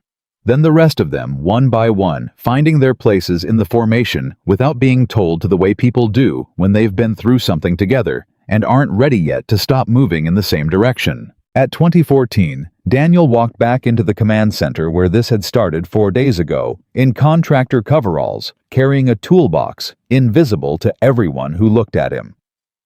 He stood at the center console, put his hands on its surface. The facility hummed around him, generators deep below the breadth of ventilation systems, restored to full operation, the electromagnetic pulse already being compensated for by backup relays that had come online automatically. The mountain was alive, his mountain. He stood there for a moment alone before the others caught up. He thought about Maya, about calling her tonight, hearing her voice, about how he would explain, or whether he would try to, or whether some things lived better in the space between what happened and what you tell people happened. Maya. He thought about Voronov walking out through the blast doors into the November cold, toward whatever came next, for a man who had abandoned a 40-year mission and was possibly for the first time in 4 decades free. He thought about a key in a terminal slot on level 5, about whoever had put it there in 1998, about engineers who build things to last and who know building them that they can't know everything that will be needed but build in redundancy anyway, because that is what good engineers do. His father had been an engineer, had told him once, "You never build for the problem you can see. You build for the problem you can't see yet, but know is coming." He had spent 6 years building Fort Kessler for the problem he couldn't see. The problem had come. The building had held. He took a breath, squared his shoulders, and when Decker appeared in the doorway behind him, followed by Cole and Okafor and the rest, Daniel Mercer turned around to face them. Not a contractor anymore, not a retired ghost walking through his own monument. Something else. Something the mountain had always known he was, even when nobody else did. "All right," he said. "Let's get to work." The first thing Daniel did after Webb left was find a phone. Not the command center's tactical line, not the secure relay that Northern Command had patched through during the crisis. A regular phone, the kind plugged into a wall jack in the contractor housing quarters, the kind that had no encryption and no classification and no strategic significance whatsoever. He sat on the edge of a cot in a room he'd been sleeping in for 4 days and dialed his daughter's number from memory. It rang 3 times. "Dad." Maya's voice slightly groggy. It was past 9 o'clock and she kept early hours when he was away, something she'd inherited from him without knowing it. "Everything okay? You usually text." "Everything's fine," he said. "I just wanted to hear your voice." A pause. The specific pause of a 17-year-old recalibrating. "Dad, what happened?" "Nothing I can't tell you about eventually." He looked at his hands, the ones that had been steady through a firefight and through a terminal sequence, and were now in the quiet of a small room, with no one watching, trembling slightly against the phone. "I just needed to hear your voice first." Another pause. Longer. And then Maya said in the voice she used when she was deciding not to push, "I made lasagna tonight. Yours is better, but mine didn't come out terrible." Daniel closed his eyes. "Tell me about it." She told him about the lasagna, about the cheese layer she'd gotten wrong and corrected and gotten right on the second attempt, about her chemistry lab report that was due Friday and the partner who kept doing the math incorrectly, and the specific patience it required to correct someone 3 times without making them feel bad about it. She talked for 11 minutes, and Daniel listened to every word, and by the time they said goodnight, the trembling in his hands had stopped. He sat on the cot for 2 more minutes after he hung up. Then he stood, put on the uniform that Webb's aide had delivered to the room, and went back to work. The internal investigation took 48 hours. It wasn't Daniel who cracked it open. It was Okafor. Masi. She'd been running the access logs from the facility's analog communication systems, the hardwired network that most people didn't know existed, the one that ran on frequencies so old that no one thought to monitor them. At 2 a.m. on the morning after the attack, 16 hours into a shift she'd refused to end, she found a transmission pattern that didn't belong. She brought it to Daniel without waking anyone else. He looked at the readout for 30 seconds, the transmission times, the frequency signature, the specific encryption pattern that was civilian commercial rather than military grade, which meant whoever had used it either hadn't known about the military systems or had specifically wanted to avoid them. "This went out 5 days ago," he said, "the day before I arrived." "Yes, sir. And again 2 days ago, right before the attack." Okafor pointed to the origin coordinates embedded in the transmission header. "It came from inside the facility, Level 2 East Wing." "Who has quarters on Level 2 East?" She looked at him with the expression of someone who has already followed the thread to its end and is waiting for him to arrive there too. "Captain Holloway, sir." Daniel set the readout down carefully. "You're certain?" "The transmission originated from a device registered to his personal inventory. It's in the equipment log from his transfer 6 months ago." She paused. "He brought it in on his first day and declared it as a personal encrypted communication device for family contact. Nobody checked what frequencies it was actually capable of transmitting on." Daniel sat back, thought about Holloway's nervous smile in the cafeteria when Cole's group had laughed, about his hesitation in the command center when Daniel had taken over, about the specific quality of his passivity during the firefight, not the paralysis of shock, but something that had always felt slightly wrong, slightly too still, in a way Daniel had filed away and not yet examined. "Is this enough for an arrest?" "It's enough for a serious conversation," Okafor said. "And after that conversation, probably yes." Daniel found Holloway at 0600 in the officers' mess, eating breakfast alone. The room was otherwise empty. Morning light through the ventilation grates. Institutional coffee. Holloway looked up when Daniel sat down across from him, and his face did something complicated. Yeah, not guilt exactly, not yet. The face of someone who has been waiting for a particular moment and is surprised now that it's arrived by how ordinary the surroundings are. "Commander," Holloway said. "Captain." Daniel put the transmission readout on the table between them. Didn't say anything else. Holloway looked at it for a long time. His coffee sat untouched. Outside the mess room, the facility was beginning its morning routine, boots on concrete, voices in corridors, the ordinary sounds of people starting a day. "It wasn't supposed to go the way it went," Holloway said finally. "Tell me how it was supposed to go." Holloway's hands wrapped around his coffee cup. Not drinking. Holding. "They told me they just wanted the facility layout. Said they were private intelligence contractors working for a NATO partner. That Fort Kessler was being decommissioned anyway, and the information would just help them plan a joint training exercise in a similar environment." He stopped. "I know how that sounds." "It sounds like something someone would say to a man who wanted to believe it," Daniel said. Holloway flinched. "I needed the money. My mother's in assisted living in Phoenix. The costs are—" He stopped again. "That's not an excuse." "No," Daniel said. "It's not. I didn't know they were going to attack the facility. I didn't know any of this was—" Holloway's voice broke on the last word, just slightly, just enough.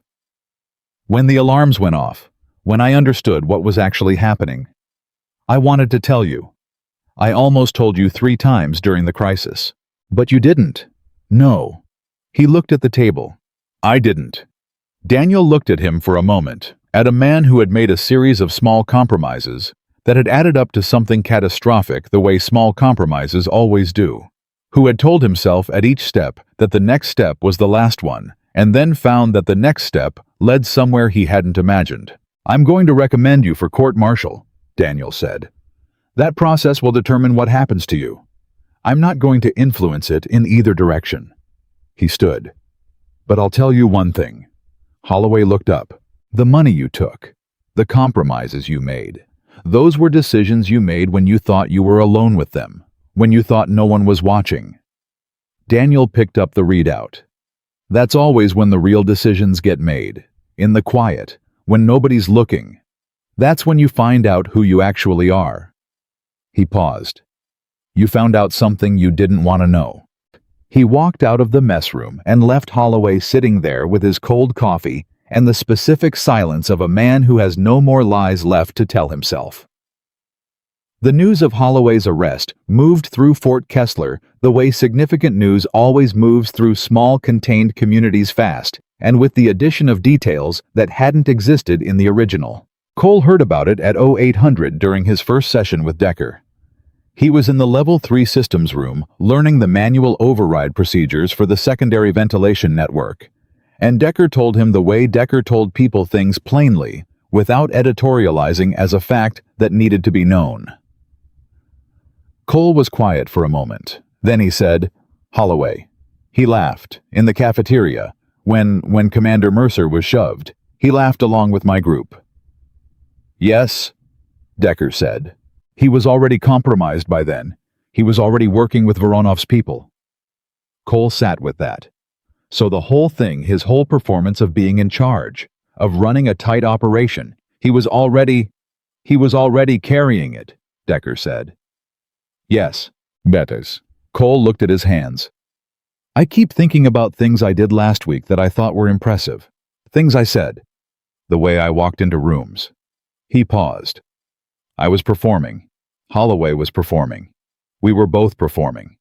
And Commander Mercer just walked in and did the job. Quietly. For 3 days while we were performing. Decker looked at him with the measured, unhurried attention of a man who has spent 32 years watching young soldiers figure things out and understands that the figuring out cannot be rushed. You know what separates those two things, you and Holloway, sir. When it came to it, you turned the wheel. Decker said it simply, like it was obvious. Maybe it was. Holloway didn't turn any wheel. He had every opportunity in that command center to step up, and he used every one of them to step back. He looked at Cole. You were scared. You turned the wheel anyway. That's the whole difference between a soldier and someone wearing a soldier's uniform. Cole nodded slowly, something settling in him finding its level. How do I keep doing that when there isn't a crisis, when it's just Tuesday and nobody's watching? Decker picked up his coffee and headed toward the next system that needed reviewing.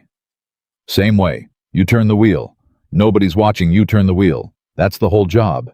He looked back over his shoulder. Now come on. We've got 6 more override stations to cover before noon, and Commander Mercer is going to quiz you on all of them at 1300. Cole got up and followed. The investigation into the key in the Level 5 terminal took Daniel 3 days to resolve, and when he found the answer, it arrived the way the best answers arrive. Not through searching exactly, but through finally asking the right question. He was in the archives on a Thursday afternoon reviewing the 1998 refit documentation that had been filed by the engineering team. Standard paperwork, equipment specifications, installation logs, the kind of documents that nobody reads unless they have a specific reason, and even then, they read them with half their attention. He was at page 47 of a 63-page installation report when he found the name. Lead Engineer, 1998. Level 5 Systems Refit. Lieutenant David Decker, USN Engineering Division. Daniel sat with that for a moment. Then he went to find Decker. He found him in the main hangar bay, supervising a training exercise that Cole was running for a group of 6 junior personnel. Cole was doing well, patient-specific asking questions, rather than delivering pronouncements, letting his trainees find the answers with enough guidance that success felt earned. Daniel watched for 30 seconds before he redirected his attention to Decker. "Walk with me," Daniel said. They walked out of the hangar into a service corridor. Quiet, just the two of them. "Your son," Daniel said. "David, He was on the 1998 refit team. Decker's face showed nothing for a moment. Then something moved behind his eyes, the kind of movement that happens when a person decides to stop holding something. Yes, sir. He installed the level 5 junction terminal, and he put the physical key in the slot. Daniel looked at him. You knew. Not a question. Decker was quiet. I knew he worked on the refit. I knew he spent extra time on level 5, that he filed a supplementary installation report that I never read because the classification level was above mine at the time. He paused. After the attack, after Protocol Anchor was aborted, I found his supplementary report in the archives. Read it. Another pause. He knew about Protocol Anchor because I told him in 1997 when he was studying facility engineering, and I was trying to explain why some systems are more important than they look. I shouldn't have told him. It was above his clearance. But he was my son, and I was proud of what you'd built, and I wanted him to understand it. Daniel said nothing. He built the terminal and installed the key because he understood that the failsafe needed a failsafe. Decker's voice was steady but steady in the way that things are steady when they are being held carefully. He wrote in the supplementary report, I have it memorized now, he wrote, quote, a system designed to destroy itself when breached must include a mechanism to prevent accidental self-destruction. The primary abort sequence is insufficient without a physical authentication redundancy at an alternate terminal. Installing same at level 5 junction. Recommend classified maintenance review annually. End quote. Decker looked at the wall. He filed it classified at above his own clearance and never mentioned it to me. He died in 2004, Daniel said quietly. Afghanistan. Yes. Decker's jaw worked for a moment. He was 29 years old, brilliant engineer, better man. He looked at Daniel. He saved our lives last week, sir. A kid who died 17 years ago saved our lives because he built a redundancy for a system he never should have known existed because his father was proud of something and wanted to explain it. Daniel looked at him for a long moment. You didn't tell me before. I wasn't sure it was relevant until I read his report, and after I read it, Decker stopped. I needed a minute, sir. I needed a minute to sit with what my son did before I shared it with anyone else. That's fair, Daniel said. Decker straightened, looked at Daniel with the direct soldier's gaze of a man making a formal statement. He'd have wanted you to know it was the right call. Building Protocol Anchor. He understood why you built it. He just also understood that people inside a fortress shouldn't have to die if there's another way. Daniel was quiet for a moment. He was right, he said, on both counts. Decker nodded once. Yes, sir, he usually was. They stood there in the service corridor for another 10 seconds.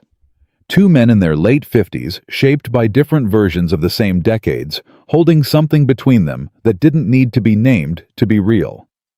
Then Daniel said, I'd like to add his name to the facility's engineering roll of honor, with a full notation of what he built and why.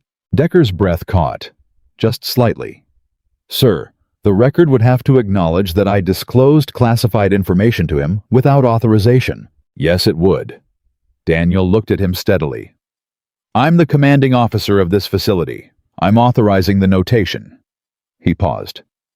A father told his son about something he'd helped build because he was proud of it. His son used that knowledge to save lives 17 years after his own death. That's not a disciplinary matter. That's a legacy. He started walking back toward the hangar.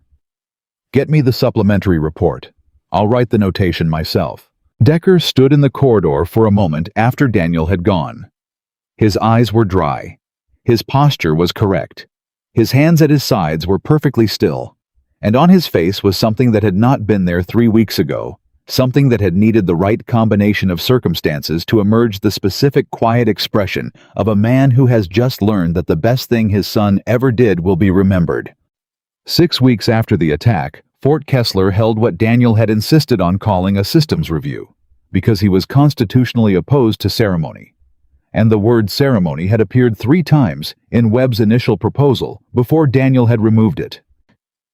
The room was the main briefing space, 30 personnel. No decorations, no podium folding chairs arranged in a practical horseshoe. Webb was there, which meant his aide was there, which meant there was a camera, which Daniel noticed and chose not to address. He stood at the front of the room and looked at the people who had been inside the mountain with him. Okafor, now an officer candidate program, and running the Cyber Defense Division simultaneously, because the program had accommodated her operational schedule rather than the other way around. Vega, who had quietly restructured the entire training operations curriculum in 6 weeks and hadn't asked permission once, which Daniel had chosen to interpret as initiative.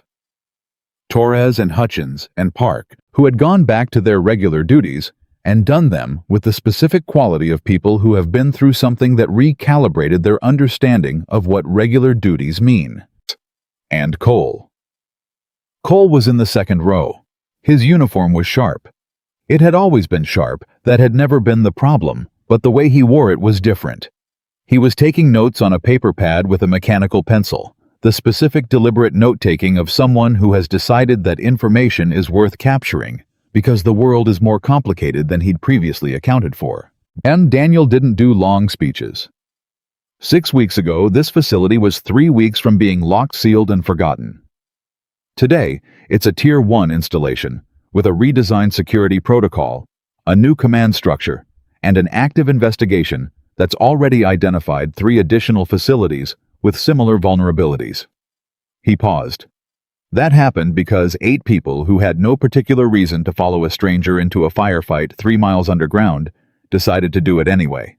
He let that sit for a moment. I want to tell you what I think that means.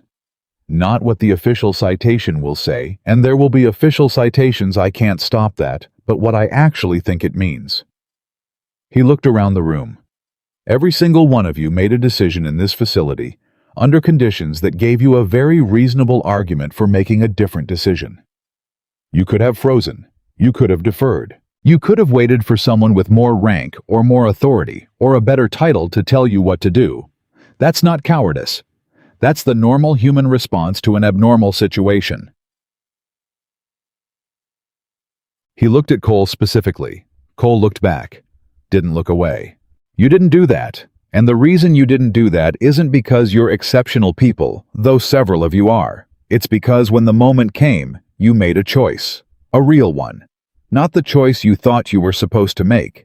Not the choice that would look correct to an outside observer, but the actual costly, irreversible choice to step toward the thing instead of away from it. He paused. That's all leadership ever is.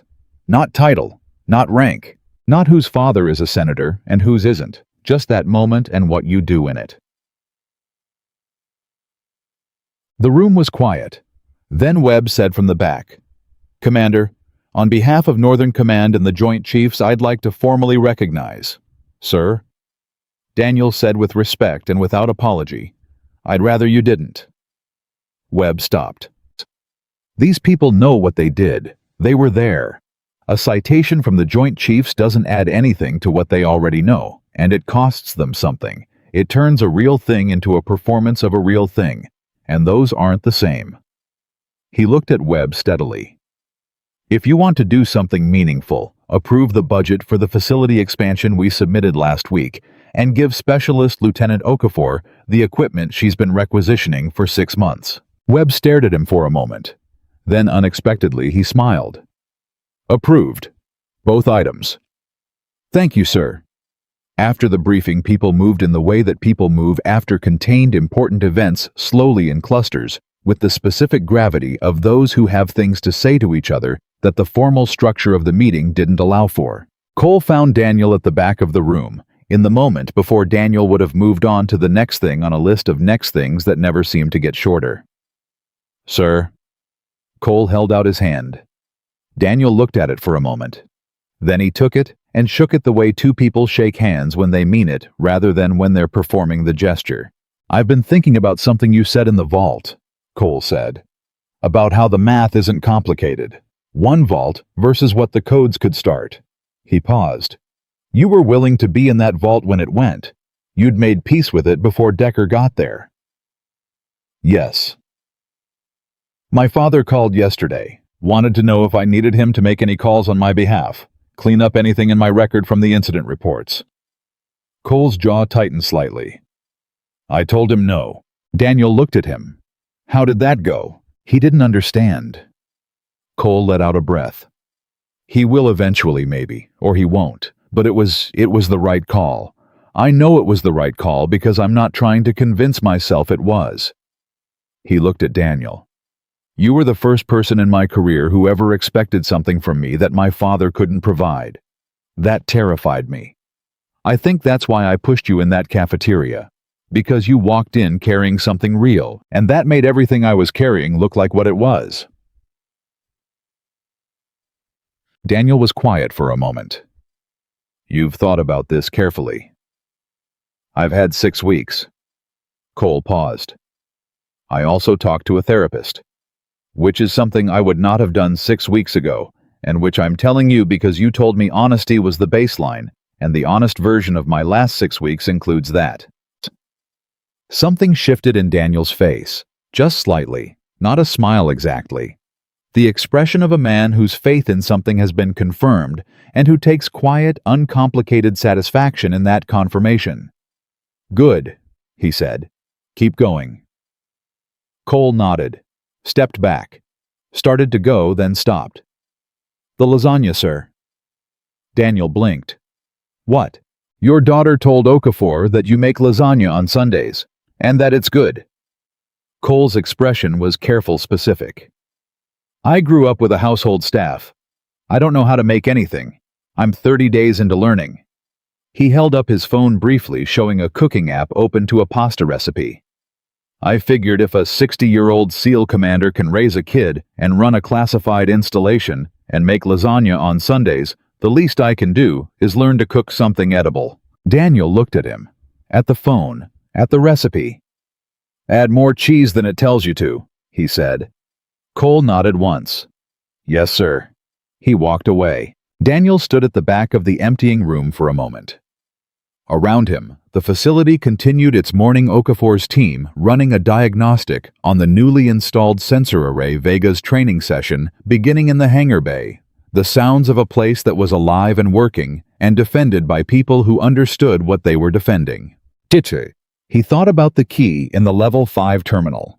About a 29-year-old engineer who had built a redundancy into a failsafe he'd been told about by a proud father, and who had filed it above his own clearance, because he understood that some things needed to exist even if no one was supposed to know they existed.